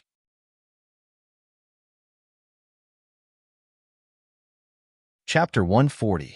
Uncle Kadia, thank you for your cooperation this time. It's nothing, Your Highness, you're exaggerating. I was just instructing Anna to cooperate. In the eastern front lines of Tark Fortress, Kadia was chatting happily with a blonde girl on top of the city walls. He couldn't help but sigh in his heart. Now that the marriage contract was successfully annulled, Luoya should be safe. The middle-aged Kadia sighed. He felt that this major event that he had been worrying about for a long time could finally be resolved. That's right. Recently, due to Luoya's marriage contract, Kadia hadn't been able to sleep well. This was because this marriage contract that didn't seem like a major event could cause too many variables. To put it simply, it was too late. If it was 3 years ago, Kadia would have approved of this marriage contract that would last for 100 years. After all, Sorofia's conditions were indeed good. Kadia had also heard of Xiaoluot's reputation. She was a good child. However, the problem was that she was late by 3 years, and too many things had happened in the past 3 years. In these 3 years, AI Lizzie entered the Akot family and became an inseparable brother and sister with Luoya. For some unknown reason, Nuwa Iyer had a special liking for Luoya and even became his protector. And no matter if it was AI Lizzie or Nuwa Iyer, they were both Shia's top extraordinary geniuses. And from the perspective of benefits, AI Lizzie was able to stabilize the Akot family's foundation and obey Luoya almost unconditionally. Nuwa Iyer was able to provide powerful political resources and protect Luoya as her own responsibility. One was in the family, while the other was in the country. These two girls were both irreplaceable. No matter who won, Kadia wouldn't have to worry. However, Xiaoluot wasn't the same. No matter how strong Sorofia was, Xiaoluot represented, they were still an external force. To be precise, they were a foreign force. They had the motive to take over the Akot family. Even if they didn't take over, the only benefits they could provide were financial resources. But the problem was, did the Akot family lack money? He felt that Luoya was lacking in terms of development, but the ancestral Akot overlord Kadia had a different set of logic. Lack of money? Would it be enough to fund the military? Enough? Oh, then it's fine. Kadia had never felt that Akot was short of money, especially since Luoya seemed to be doing well recently. Didn't that mean that they were not short of money? Stability was the most important thing. Money was secondary. Besides, AI Lizzie and Nuwa Iyer were free to fall in love on a first-come, first-served basis. Why should they give way to a marriage contract that was made for the sake of profits 100 years ago? Kadia already had a stomachache when facing two transcendent geniuses. What would happen if there were 3 of them?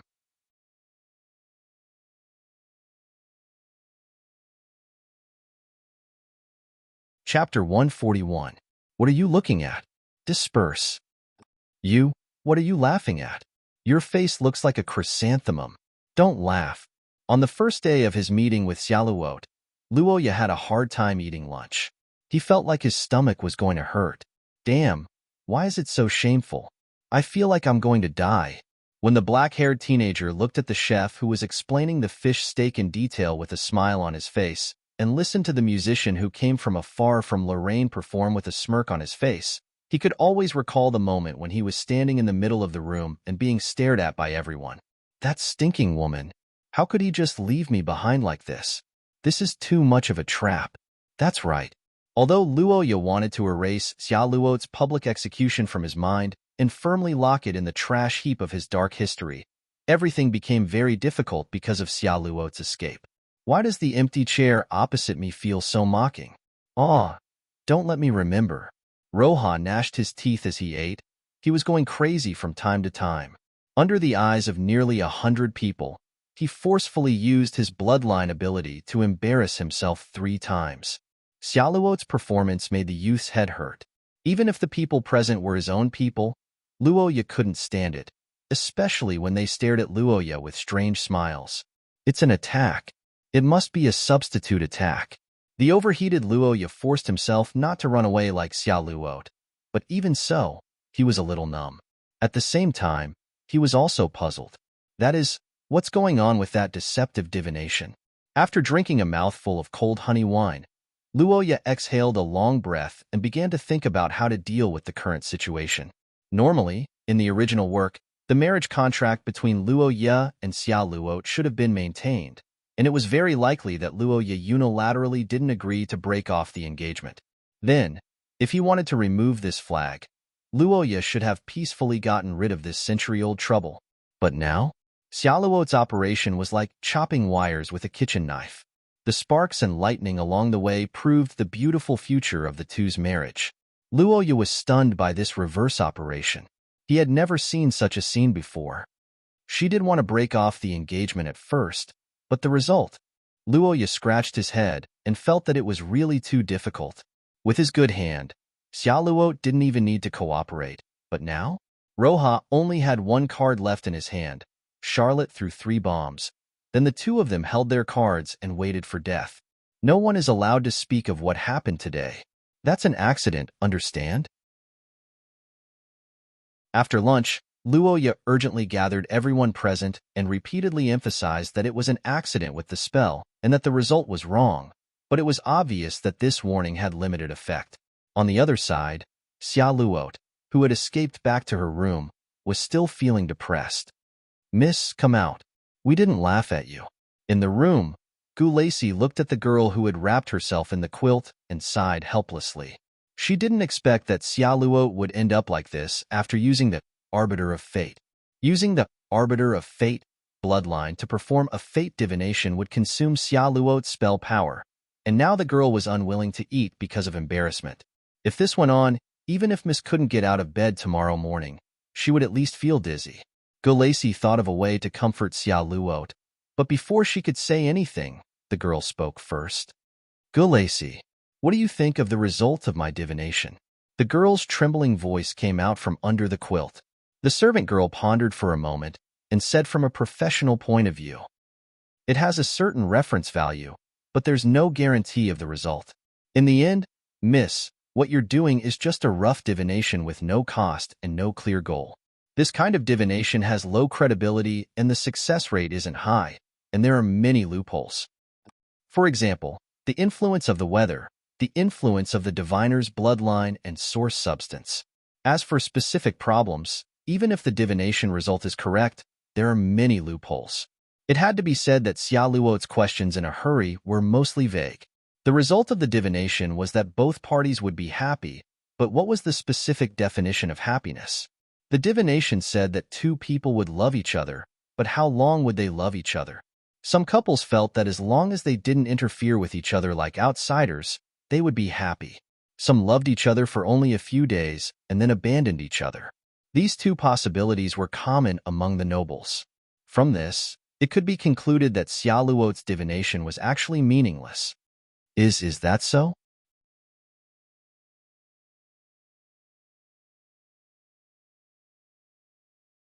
In fact, let alone a lord of Luo Yu's age, Even the white-bearded old scholar of the country of scholars might not know about the legend of the Golden Fleet.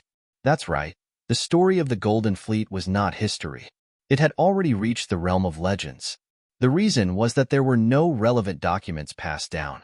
According to Xia Luot, it was a story passed down by the Highland Elves of the Serophia tribe.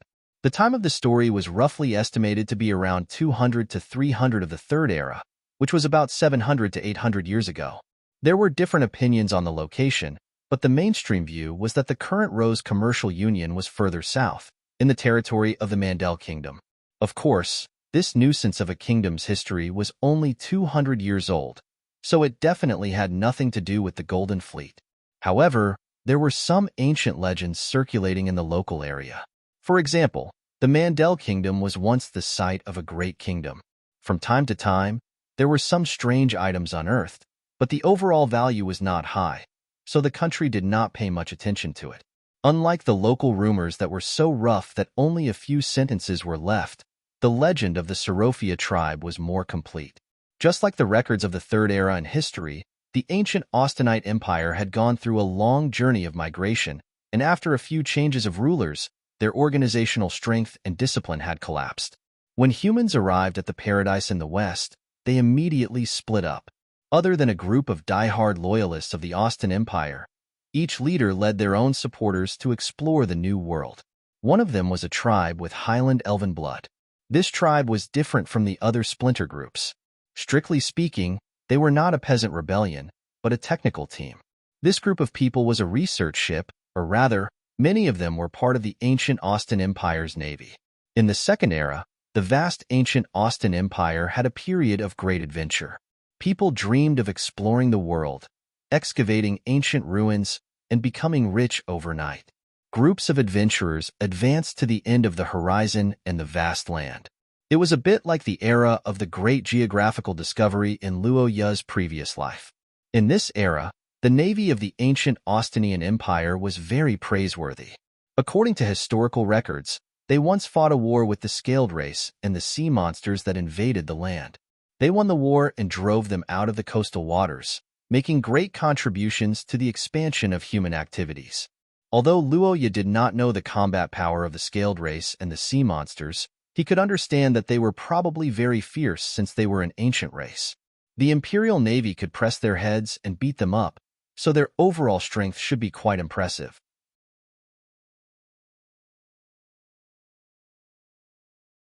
Chapter 143. Luo Yu had a bad premonition. Across the table, the brown-haired girl's gaze reminded Luo Yu of a lot of things. If he had to describe it, it was like a beast on the verge of starvation seeing food, or a gambler at the end of the road seeing money. In short, something was wrong, and it made his hair stand on end. Wait, Miss Xiaoluot, I think you should calm down first. Luo Yu, who sensed something wrong, waved his hand. Years of playing games with Nua Iyer had given him a premonition of danger. He thought for a moment and said, "Let me make one thing clear. This time, we are meeting for the engagement. The incident with the Golden Fleet was just an accident, an interlude, and this kind of thing only has a small probability of happening, so that's how it is. In other words, it requires a lot of contact and trial and error? That's not what I meant. After all, I have no obligation to help you in this matter, right?" Luo Yu was speechless. He didn't expect that the brown-haired girl would laugh mischievously as soon as he said that. Then, her expression suddenly changed, and she reached out to wipe her eyes. "Mr. Luo Yu, I didn't expect you to say something so outrageous. You clearly let me use the arbiter of fate to prove our love in front of so many people, but now you don't even care about my request. Wait, don't talk nonsense." The old actor Luo Yu was stunned by Xia Luot's tearful appearance. He never expected that half an hour ago, he had just played the role of a fierce fiancé defending his family's honor, and half an hour later, Xia Luot played the role of a weak fiancé being bullied by a shameless scumbag. "Mr. Luo Yu, have you forgotten the friendship between our ancestors when they joined hands to fight against the enemy? Lust, greed, these are all human nature. For the honor of our ancestors, I'm willing to use my body and wealth to satisfy you. But in contrast, you won't refuse this one and only request, right?" You. Luoya pointed his finger at the girl who was wiping her tears. He was speechless for a long time. He had never thought that this usually ice-cold young miss would have such a black-bellied side.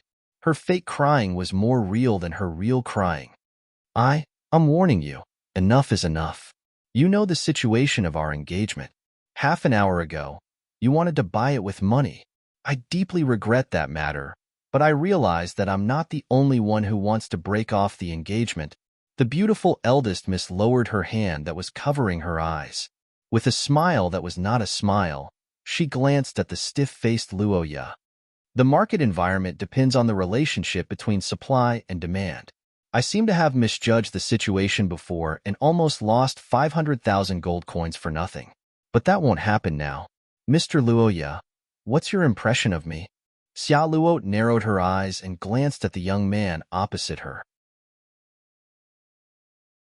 Her charm made Luoya's heart skip a beat, but he didn't miss the girl's slightly curved lips.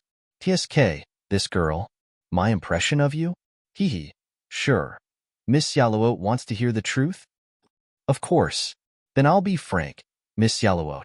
Although your appearance is impeccable, I think that the most important thing is your inner beauty, especially your personality. It's not cute to like to laugh at others." "Oh, that's really surprising. I didn't think that there would be a time when I have the same opinion as Mr. Luoya." Facing the black-haired young man's obvious ridicule, Xia Luo smiled and touched her cheeks. She neatly retorted, "Mr. Luoya, your appearance may be able to charm many girls, but unfortunately, you're not my type. Speaking of personality, I think that extorting your fiancé for the first time is worse, right? TSK, this girl is really difficult to deal with." Luoya looked at Xia Luo opposite him and found that the information from his previous life was no longer useful. Xia Luo's personality would constantly change according to the different people she treated. At the beginning, when they were strangers, she was cold and polite, but now she was two-faced and mischievous. He had never seen her before, so he didn't know how to deal with her. Although this Xia Luo gave Luoya a deeper impression, and her flexible and intelligent charm was much greater than when she was cold, Luoya was now facing her. When Xia Luo revealed her hidden poisonous tongue, Luoya's situation was very bad. So it's like this, Miss Xia Luo. It seems that our evaluation of each other is about the same. Yes, I actually have something in common with you. To be honest, I'm a little ashamed.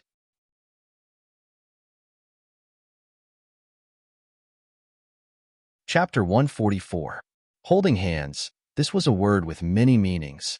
In the most basic physical sense, it meant that two people's palms were touching. Later on, many meanings were derived from it. Some implied the establishment of a romantic relationship, some implied the alliance of two major powers, and some implied the ambiguity between an unmarried couple.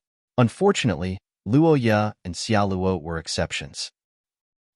I say, move a little. How do I move? This position? Then use more strength. Under Xia Luo's urging, Luoya finally changed her strength slightly. It changed from pure skin contact to a real couple's hand-holding. Isn't this still ineffective? I already said that the possibility of it being like before is very low. As long as it's possible, we should try. At least it's better than looking for clues aimlessly.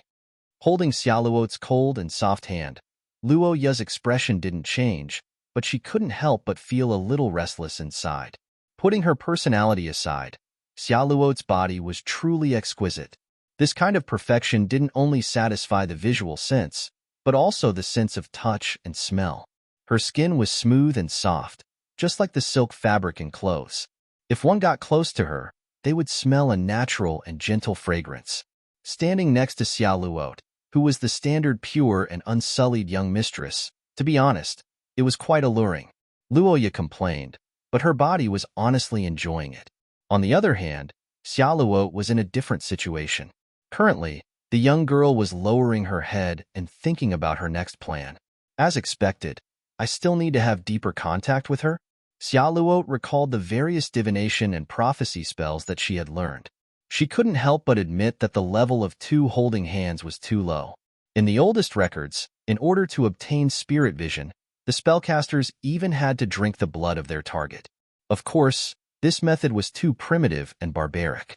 Xia Luot firmly rejected it, but she could still do it if it was just a little more intimate. Hug me. What? Hug me. This way, the bloodline fluctuations should be stronger. 2,000 gold coins. Hurry up. This, comparing 2,000 gold coins to her own moral integrity, it seemed 2,000 gold coins were more important. Luoya, who sold his moral integrity by weight, looked at the young girl who acted like she was doing business. He gritted his teeth and hugged her. Luoya wasn't a freeloader, so this time, Xiaoluo let out a short scream and fell into the man's arms. Luoya, can you not be so rough? Didn't you say to use force?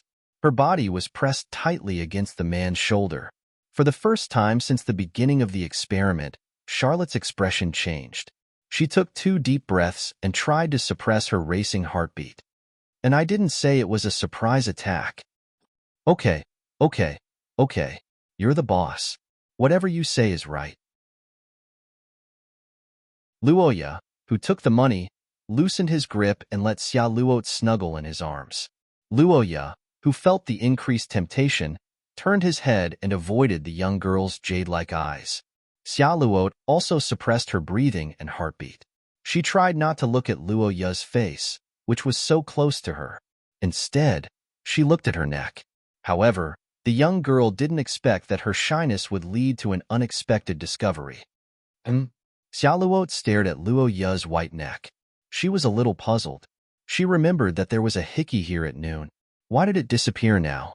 Hickeys were actually bleeding under the skin caused by too much suction. Normally, it would take about a week for an ordinary person to recover if they didn't treat it. However, for extraordinaires with strong recovery abilities, it would be gone in about 2 days if they left it alone. It would be even faster for those with a physical body, about a day. However, Luoya, or rather, the Akot family, was obviously not in this situation. It had only been a few hours since noon, so how did the hickey disappear? Have you treated the neck?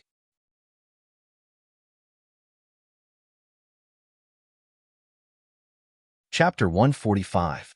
A week later, in the study of the Akate family, Roha looked at the small clock and calculated the time in his heart.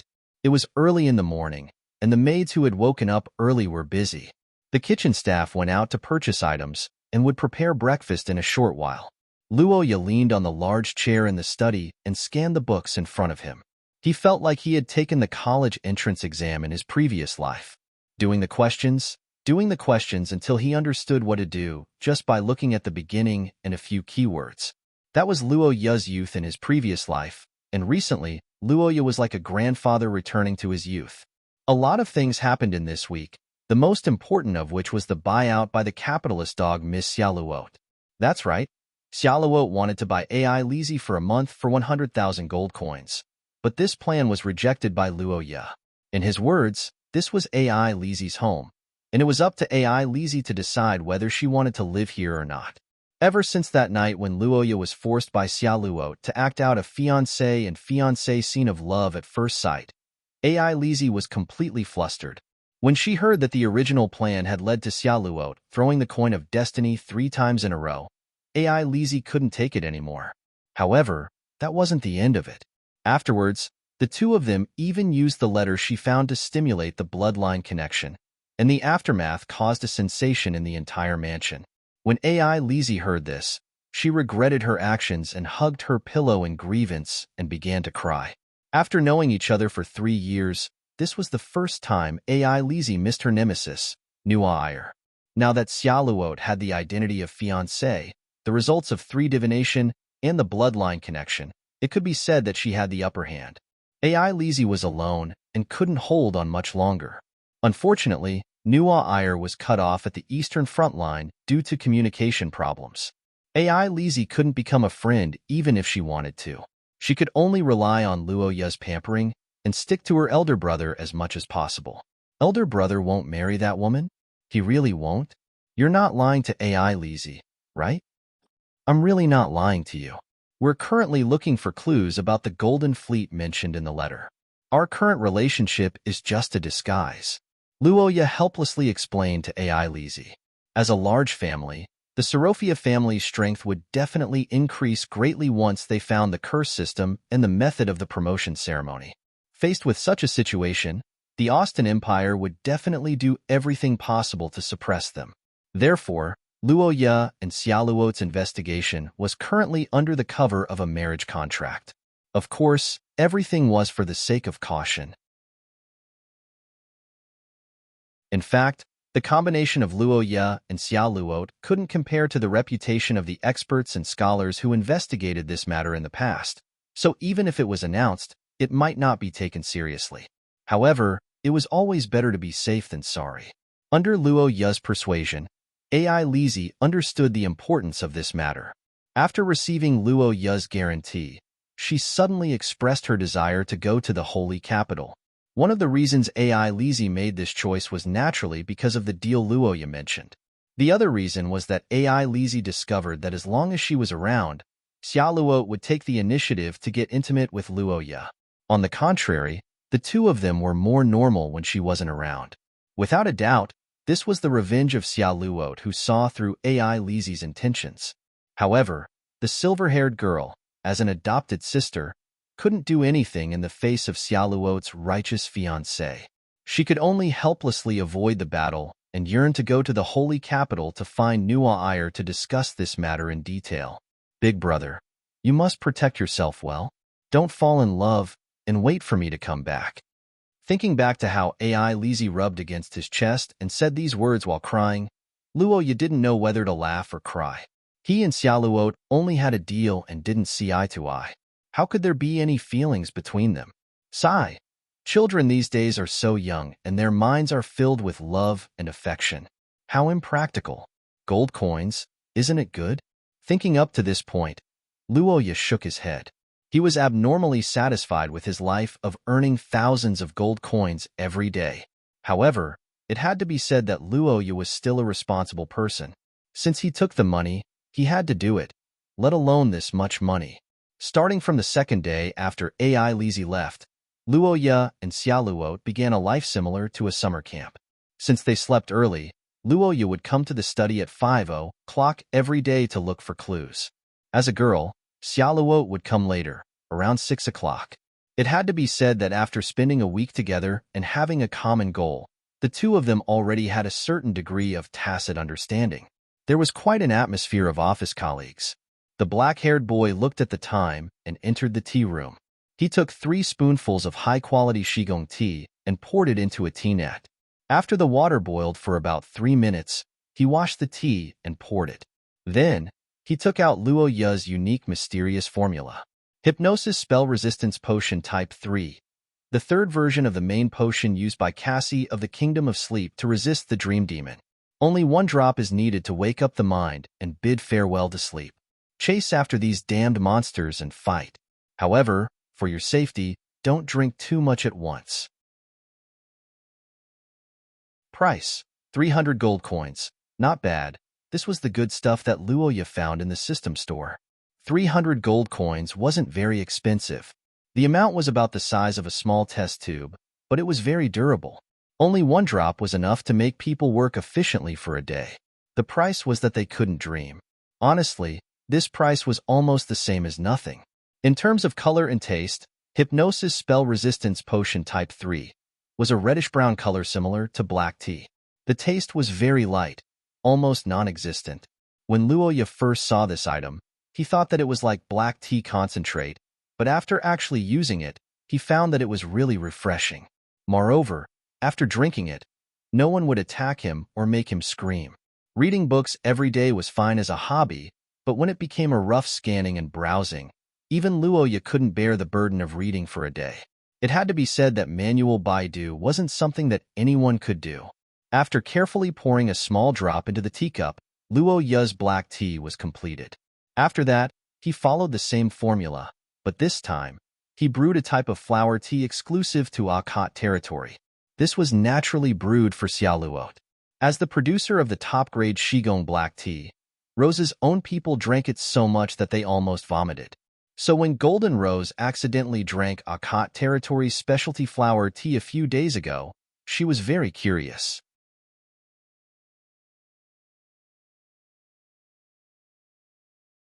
Chapter 146. In Luo Yu's previous life, when he was studying in university, he often went to the library to study under the pressure of failing his subjects. At that time, he was hurt. The library's 3 ultimate methods of killing dogs: holding hands, leaning on shoulders, and whispering. As a single person, Luo Yu was caught off guard. In a trance, the dog's head fell to the ground and barked. But he never thought that one day, he would become a member of this group of people. Feeling the smooth and soft touch in his hand, Luo Yu couldn't help but sigh at the difficult working conditions. In order to prevent missing any useful information that might lead to the creation of spirit vision, Luo Yu and Xia Luo had been reading books hand in hand for the past few days. But it was a pity that there wasn't much progress so far. After several fruitless physical contact, Luo Yu and Xia Luo began to shift their attention and focused on investigating the letter. As the content of the letter was too short, the two of them only found 2 entry points after flipping through it a few times. The first was naturally the location in the letter, Twin Horn Harbor. Luo Yu wasn't clear about the location of the Twin Horn Harbor. The only thing he knew was that it wasn't in the territory of Akot territory. After seeing the name of this place, he tried to search for it, but the map collected by the Akot family didn't have this name. In the beginning, Luo Yu thought that it was a problem with the map. In this era, maps weren't something that could be found on the streets like in his previous life. On the contrary, maps were extremely precious strategic items. In this era, without high-tech observation methods, map drawing relied on manual labor.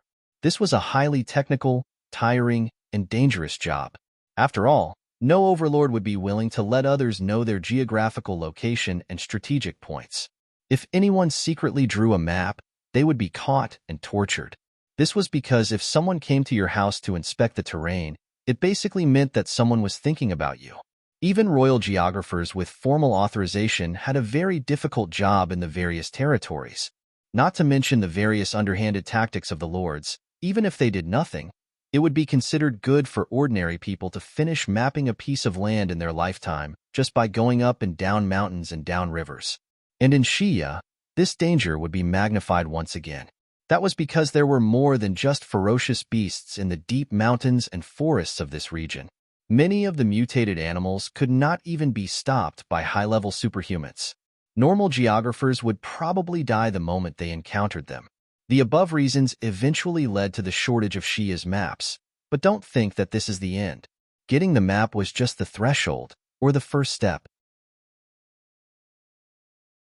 There would be greater challenges waiting for you next, such as distinguishing whether the map was real or fabricated. The geographer's moral integrity was not so good. Just like some islands in the Atlantic Ocean in Luo Yu's previous life, in ancient times, the reason why they were drawn on the map was that the geographer missed his wife when he was drawing the map, so he drew an island for her. Some people simply wanted to be famous. They would fabricate a place and start bragging about it. Anyway, no one would be able to find it. Similar situations existed in Xia, which led to a very interesting phenomenon. That was, the feudal lords spent money to collect the maps, but when they looked at the names, they would find that they were all drawn in the same area.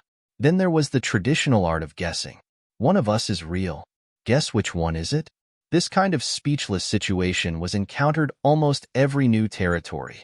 Fortunately, Akot territory had a history of thousands of years, so it was very clear what it looked like. However, it was a bit difficult to guess other places. Whether it was the century map of the theocracy or the internal strategic map of the Third War of the Mutated Species, the major regional maps did not indicate this port called Twin Horn Harbor. However, to Luo Yu's surprise, Xia Luo actually answered this question instantly. Ah, Twin Horn Harbor is the Cursed Bay. Don't you know? I don't know. Do these two names look like they have anything to do with each other? Luo Yu looked at the brown-haired girl speechlessly. After a long time of hard work, he found out that Twin Horn Harbor was a name unique to the locals of the Cursed Bay. Cursed Gulf. This name was much more famous than Twin Horn Port. At least a lot of people in Akot City knew about it. The reason was simple. It was close to Cursed Gulf. It was an undeveloped area on the east side of Warren Mountain Range. Of course, the reason why it was undeveloped wasn't because Akot and Rosetta were lazy, but because of the literal meaning of the name, which was the curse of Cursed Gulf. To put it bluntly, it was the low temperature.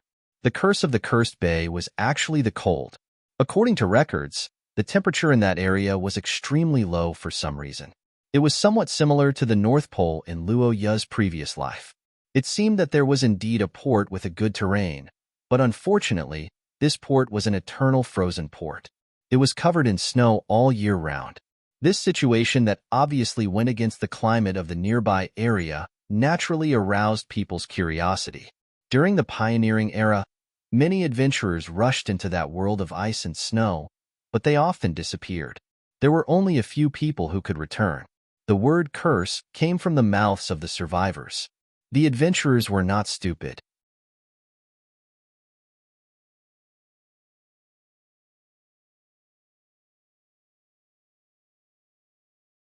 Chapter 147. Young Mistress, what do you think of young Master Luo Yu?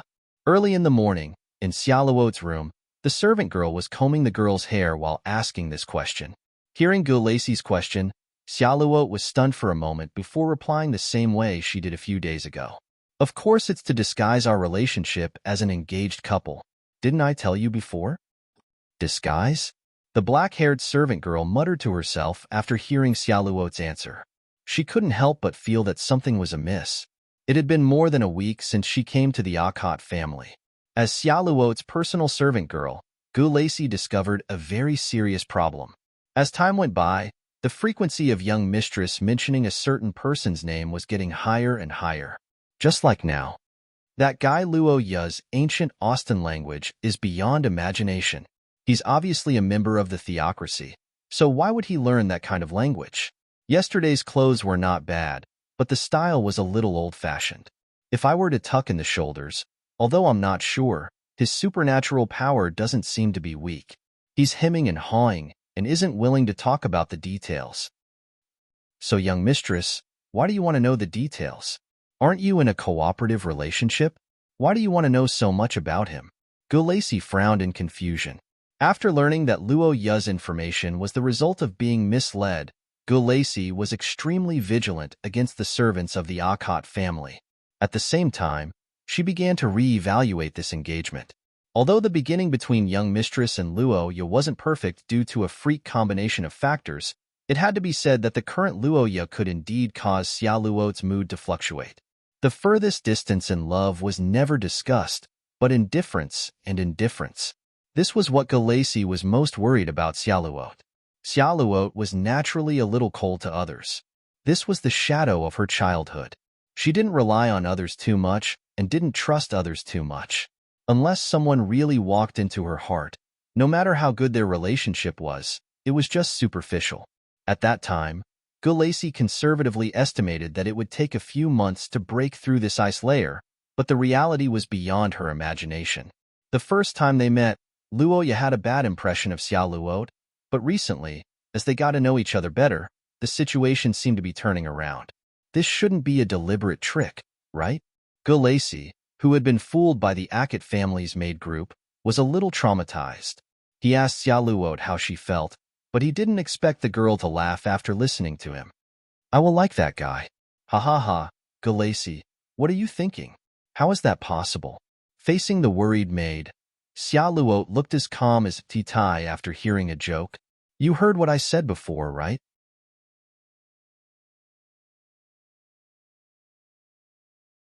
That guy is the complete opposite of us Rose nobles. He has little understanding of art and music, and his fashion sense can't keep up with my footsteps. Moreover, he isn't romantic at all. If this was in Rose nobles, any of the nobles would have already written a love poem. Gu Lacey listened to Xiaoluo's words and wanted to say something, but he hesitated. What about opposite interests and hobbies? After all, it depends on how one interprets it. Not good at art and music? Then wouldn't they complement each other? As for love poems, aren't those things a failure? In short, that guy and I are just an equivalent exchange. It's a transaction under the cover of a marriage contract. Xiaoluo crossed her arms and judged the relationship between the two. Gu Lacey looked at Miss in the mirror with a complicated expression. He suddenly remembered the 3 fate divinations that had been forgotten. Those, were they really not new at all? The black-haired maid shook her head slightly. She didn't know the answer to this question and could only silently pray for Miss Good Luck. Hmm? Why did you suddenly fall asleep today? In the study, the reddish-brown-haired girl looked at the black-haired boy who was sleeping on the table next to her. She blinked her eyes in confusion. Today was the 10th day of the two's intensive training of browsing records. After half a month of getting along, Xiaoluot had basically gotten used to the life in the Akot family. To a large extent, she understood the fiancé beside her. Therefore, she had the current doubts in her heart. In her impression, Luoya wasn't as vigorous as a dragon or fierce as a tiger, but at least he was full of energy. At least in these 10 days of boring browsing, although he would sometimes be absent-minded, he never showed any signs of fatigue. Xiaoluot honestly admired him on this point. Don't look at how Miss came punctually every day to search for information with Luoya. Both of them worked until 9 p.m. before going to bed. In fact, Xiaoluot had her own means to replenish her energy. Gulacy, Xiaoluot's personal maid, was a master of Source Level 3. Not to mention her combat skills, she had learned a lot of daily curses. One of them was Gulacy's unique Deep Sleep, which was a consummate recovery technique. Deep Sleep allowed Xiaoluot to rest for a night as much as others would rest for a few days. This guaranteed that she would wake up every morning feeling refreshed and healthy. Moreover, there were almost no side effects. This recovery technique could be said to be the foundation of Xiaoluot's many years of high-intensity work.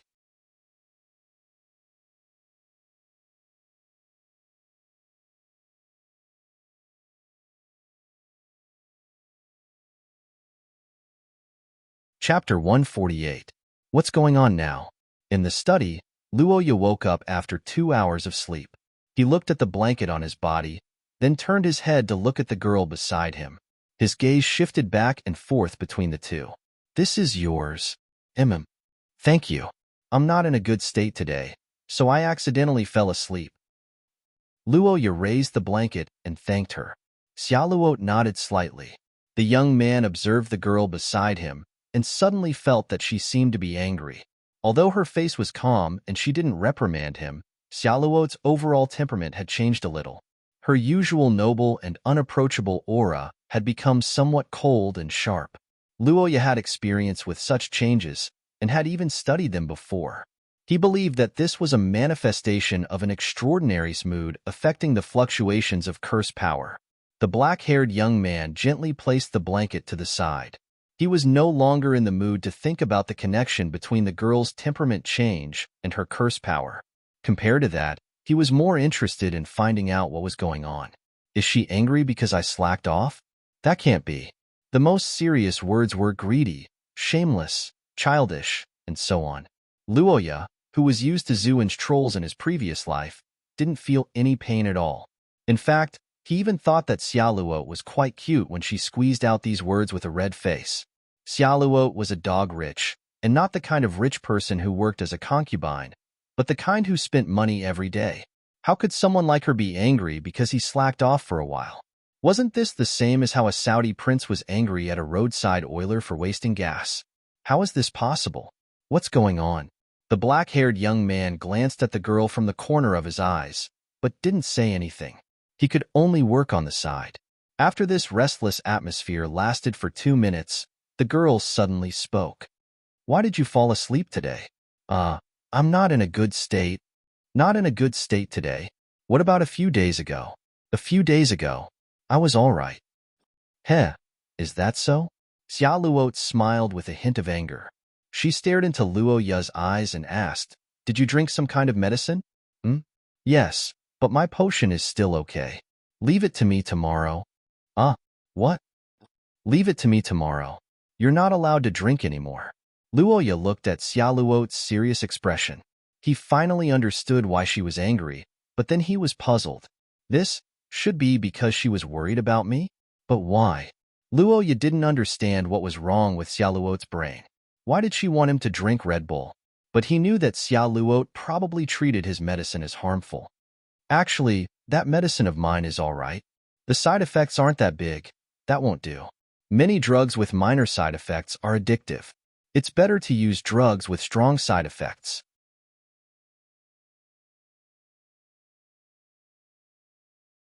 Xiaoluo glanced at the pile of books that had been piled up over the past few days and warned her sternly, "There are so many things. Take your time to find them. If you continue to use the potions recklessly, I will have no choice but to write to Uncle Kadia." "No, no, no, no. I'll give it to you tomorrow." Luoya hurriedly waved his hand when he heard that Xiaoluo wanted to report to his parents. Because of the Golden Partners incident, Kadia strictly forbade Luoya from drinking any potions. If he wrote to his parents, Kadia might even ask for leave and come back to scold him.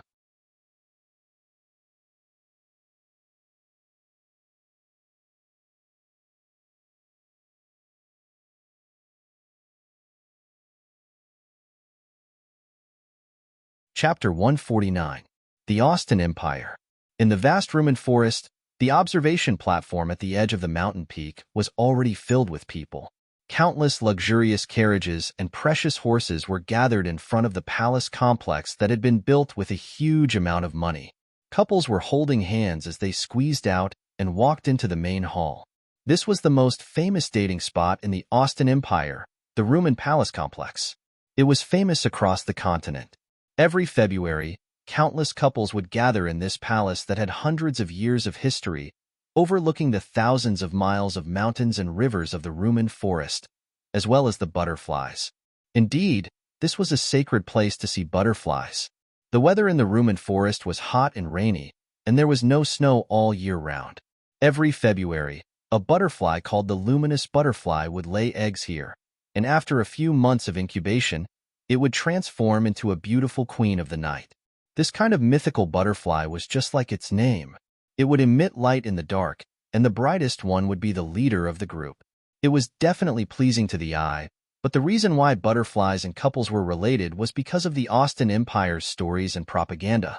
Legend had it that a few hundred years ago, the Austin Empire's emperor, Charles II, had proposed to the queen of the Rona dynasty, who was quite powerful at the time. The queen did not want to agree, so she said that she wanted to see the most beautiful thing. Charles was not prepared at that time, and he picked up a luminous butterfly egg on the ground. Under the catalysis of his curse, the butterfly hatched into a luminous butterfly leader, shocking everyone present. The queen's attitude changed when she saw this, and she felt that the two were fated to be husband and wife, so she agreed to the proposal. The Rona dynasty was then merged into the Austin Empire's territory, making the empire more prosperous and powerful. The above was the legend passed down in the Austin Empire, and it could basically be seen as an exaggeration. Luoya felt that the story of this legend was not bad, but as for its authenticity, he could not help but laugh. Although he had not seen any historical records and could not tell if the story was true or false, with the character of the little tyrant, the Austin Empire, if the proposal failed, the next step would be to use force. After all, which king of a small country would agree to a big country annexing a small one? Wouldn't that be retarded? Heh, ignoring the truth and being cruel. The Austin Empire's skin is still so thick. Ah, I understand. After all, they have unified a big country, and the marriages of the neighboring countries should be unified. As for the Austin Empire, everyone who knows. Pooh. Listening to Luoya's sarcasm, Xiaoluo could not help but laugh.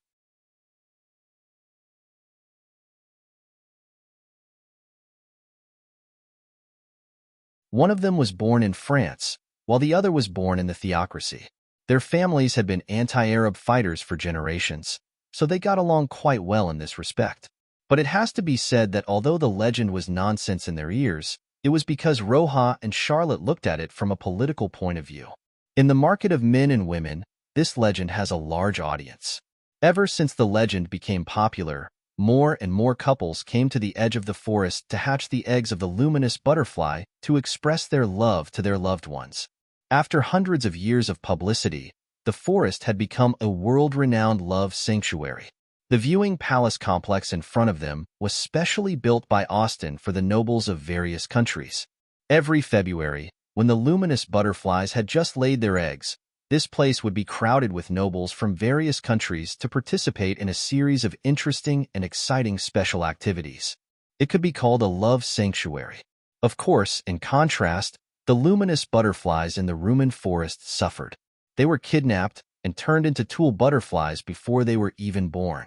Honorable sir, madam, may I have a look at your invitations? Of course.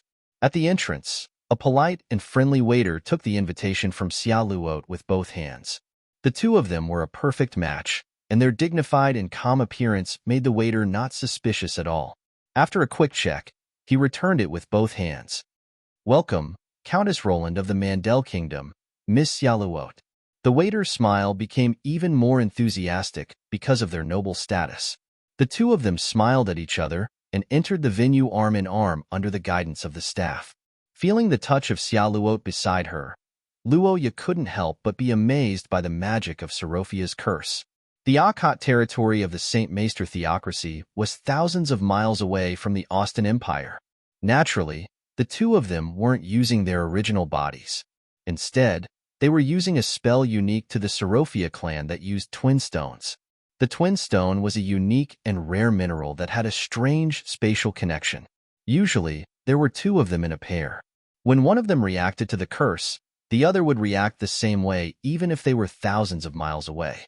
It was the raw material for many expensive wedding rings. The Akkad family also had this stone, but it had never been used. However, in the hands of Sophia, an expert in gold coins and gems, using the twin stone as a catalyst, she could form a body similar to the three skills of Afterglow of the crown, from thousands of miles away. Although compared to the short blade of a saint, this body had almost no attack power, but it was not a problem at all if it was just a trip or a holiday party. In this era without advanced communication technology, people's faces were not that familiar.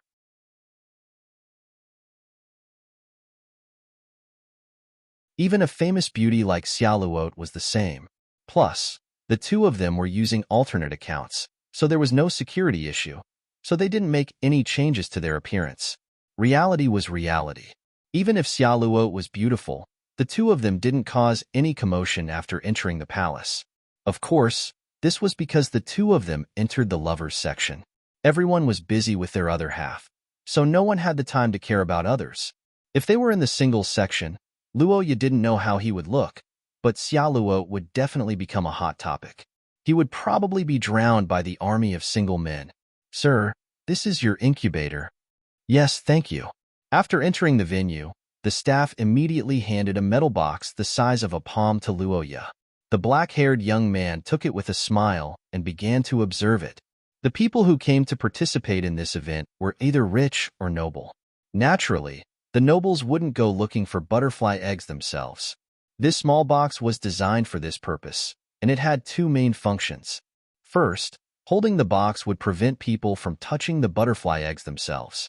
After all, those things were disgusting to some people, so touching them was really uncomfortable.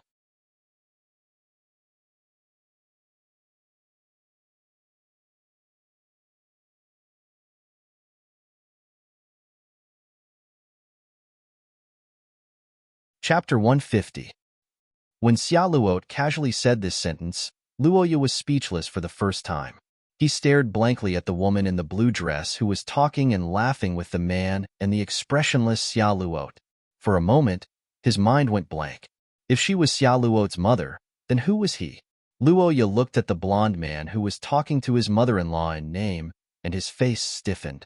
As the marriage partner, Luoya had naturally seen Xia Luo's family records. He had seen the portraits of the girl's family. Xia Luo's biological father, Bruce, was a brown-haired, muscular man. He was obviously not the blonde from before.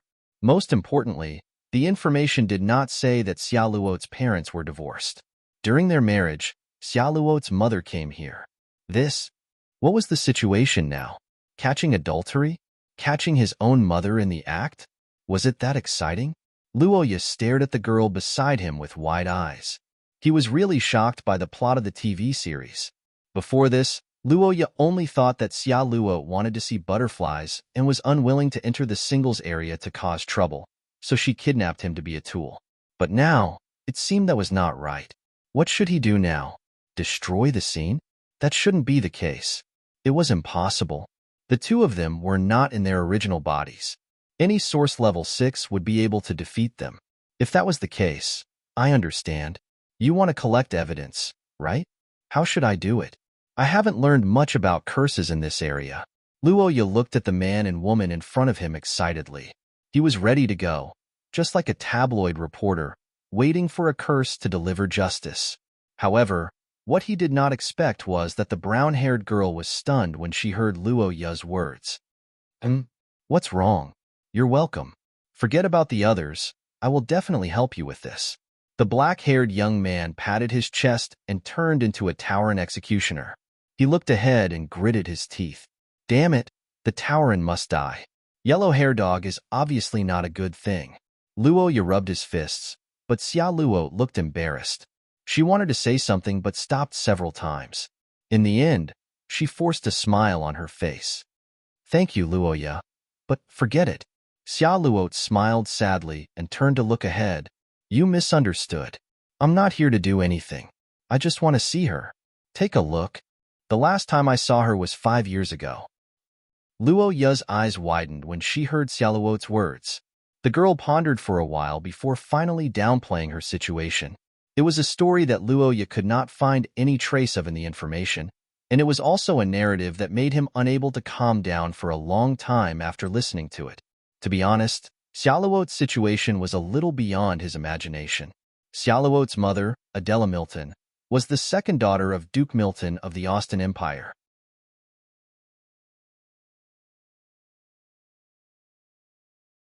This family was a big family with a long history, originating from the ancient Austin Empire in the Second Era. Strictly speaking, their heritage was longer than Luoya's Akate family. With such a long history, their power was naturally not to be underestimated. In fact, in the beginning of the Third Era, when humans migrated to the West, the Milton family was in the position of manager. What happened next was well known. After arriving at the New World, the internal conflicts that had been hidden in the human team erupted. The ancient Austin Empire fell apart. For a time, there were many factions and everyone went their own way. Milton was a stubborn conservative at that time. As a vested interest, he was unwilling to recognize any organization that escaped from his control. Milton and several other big families of the ancient Austin Empire were the foundation of the establishment of the Austin Empire. In order to highlight their own orthodoxy, this group of remnants of the ancient Austin Empire came up with the famous Orthodox bloodline theory. The Orthodox bloodline theory could be summarized as the theory that except for the Austin Empire, everyone was unruly. This theory was based on history and touted the bloodline of the ancient Austin nobles as noble bloodlines. They were superior bloodlines that should dominate other countries. The citizens of the Austin Empire were Shiya's first-class citizens, and the other countries were at most second-class citizens. This theory greatly condensed the power of the Austin Empire for a certain period of time, causing it to annex the surrounding countries after its reconstruction, and its territory continued to expand. In the eyes of the Austin Empire, their war was just and righteous, and it was a punishment for those who violated it. The land that they conquered was not an invasion, but a return. The Orthodox bloodline theory was the root of the Austin Empire's arrogance. After becoming a big country, it became even more popular among the people. Among them, the extremists even advocated marriage between the nobles to prevent the noble bloodline from flowing out. Xia Luo's mother, Adelisa, was a beneficiary and believer of the extreme bloodline theory. More than 10 years ago, in order to improve the relationship with the Austin Empire, Ratchet strongly supported the moderate Milton family. Adelisa, as the representative of the Union, married the president of the Ratchet Union, Bruce. This was the background of Xia Luo's family, a castle in the sky without a trace of romance and freedom. It was completely driven by profit, and there were only results. Luoya once heard a saying in his previous life, when a marriage collapses, the weaker one will be hurt more. This saying was perfectly replicated in Xia Luo. Adelisa abandoned Xia Luo. In the eyes of this bigoted woman, Xia Luo was unclean and had insulted the noble bloodline of the Milton family. Her existence was a stain on her.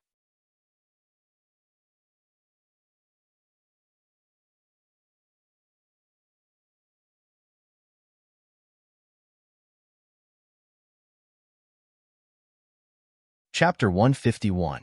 What kind of person could be called beautiful and noble? Perhaps this question was too complicated. What was the object of beauty? Where did the concept of nobility come from? Luoya did not have the ability to analyze this question from a philosophical point of view, but he at least knew one thing. That was, the values of an ordinary person could not be more normal. If there was anything that could be called a mother's beauty, then perhaps it was the gentle smile she revealed when she stroked her child's head. If there was anything that could be called a woman's nobility, then it was the shining quality and thought that was deeply embedded in their bones. A beautiful face that was meticulously groomed, a self-constructed identity that was superior to others. These things were like bubbles that popped in the face of true beauty and nobility. When the wind of time and era blew, everything would be replaced with the real. Luoya looked at Xia Luot in front of him, suddenly understanding where the injustice in his heart came from. Ah, so that's how it is. It's because the two of us are mostly similar, but slightly different. The black-haired youth revealed a relieved and helpless smile, watching the light in his hand as he exerted more force. Luoya, Akit, everything seemed to have started from his past life, but in fact, this was wrong. Although it was very little, Luoya vaguely remembered his past naughty and weak self. It was a distant memory that he could barely remember, but faintly existed in his heart. It was the pain and confusion of a child who lost his mother at a young age. It was a pain that was difficult to avoid during his growth. The desire for affection and love accompanied his childhood, but was often unable to obtain them, and gradually became distorted because of this. Luoya and Xia Luot were similar. They had both struggled alone in an empty home, accompanied by candlelight. When night fell, the moonlight in the room was their only companion. He sympathized with Xia Luot, and at the same time, with his past self who had not remembered everything. But the two of them were different, and that was that Xia Luot actually had a mother. Adelisa, this woman's actions, although slight, had indeed pricked Luoya's nerves, making him feel a deep sense of disgust. This was the feeling that this woman gave him when she threw something that he couldn't get to her on the ground and trampled on it. Some people say that the more muddy the environment, the brighter the rose that blooms. In that case, Miss Xia Luot, your kindness and strength are the golden rose in my eyes. In the light and waves, the black-haired boy looked into the girl's eyes and said, his golden pupils were now emitting layers of light, majestic and mysterious. The crimson power of the spell was like a flame rolling and multiplying endlessly. Xia Luot stared into his eyes and suddenly saw a little pity in them.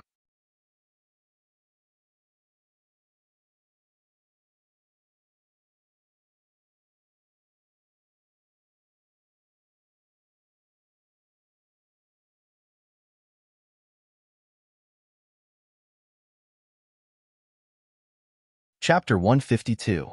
When Xia Luot's kiss landed on his face, Luoya's mind went blank, but he found it hard to refuse. Not only was the kiss irresistible, but it also represented Xia Luot's sincerity. This was a kiss that represented blessings and luck. It was a reward from a lady to a man who brought her beautiful butterflies. It was reasonable, formal, and irresistible. Luoya didn't know how much determination Xia Luot had to make such a move, but at the very least, it should be far more difficult for her to make such a move than it was for ordinary girls. But there was one thing that Luoya didn't expect, and that was that this kiss would trigger a conflict in his bloodline. It was a flash of images. There were so many of them that Luoya didn't even have time to remember them. At that moment, all the sounds around him disappeared, and Luoya's vision seemed to travel back in time hundreds of years ago. It was a man and a woman, a tall woman with reddish-brown hair, and a black-haired man with a cold expression. There were many images that flashed past: battles, life, happy chatting, talking with someone with a serious expression, and finally, a parting kiss. Wait, this is... Luoya looked at the woman who kissed the man's cheek and waved goodbye with a smile. He suddenly had a strange feeling. It was like Xia Luot, but it wasn't. What was this? While Luoya was confused, the man in the image turned his head, and his eyes seemed to pass through the barrier of time and space. Luoya saw his face clearly for the first time. It's him. At this moment, Luoya's heart surged with stormy waves, but he suddenly felt a little relieved. The next moment, the spirit vision ended, and the cheers in his ears drew Luoya back to reality. Oh, The excited and enthusiastic cheers came from the audience, not only from the couple area, but also from the singles area. The desire for love didn't care about nationality. Austinites were also happy to eat melons, not to mention in such an atmosphere. Luoya, what was that just now? Well, it's a little messy. Let me calm down first. After the kiss, the two separated and were a little dazed by the excessive amount of information, but this expression meant something else in the eyes of others. Thank you, sir and miss, for your demonstration. Dear Shia, their love will be guided by fate. Oh! The crowd cheered louder and louder. Some couples in the singles area began to shout, and couples in the couples area also began to show their affection. Only Luoya and Xiaoluo were silent in the chaotic background, until the middle-aged man's next spoke. Well, you two, you can go to the pavilion. Luoya turned her head in surprise and saw the middle-aged man smiling meaningfully. Sir, I wish you an unforgettable night. The pavilion was a general name, and it could be roughly understood as the presidential suite in Luoya's previous life.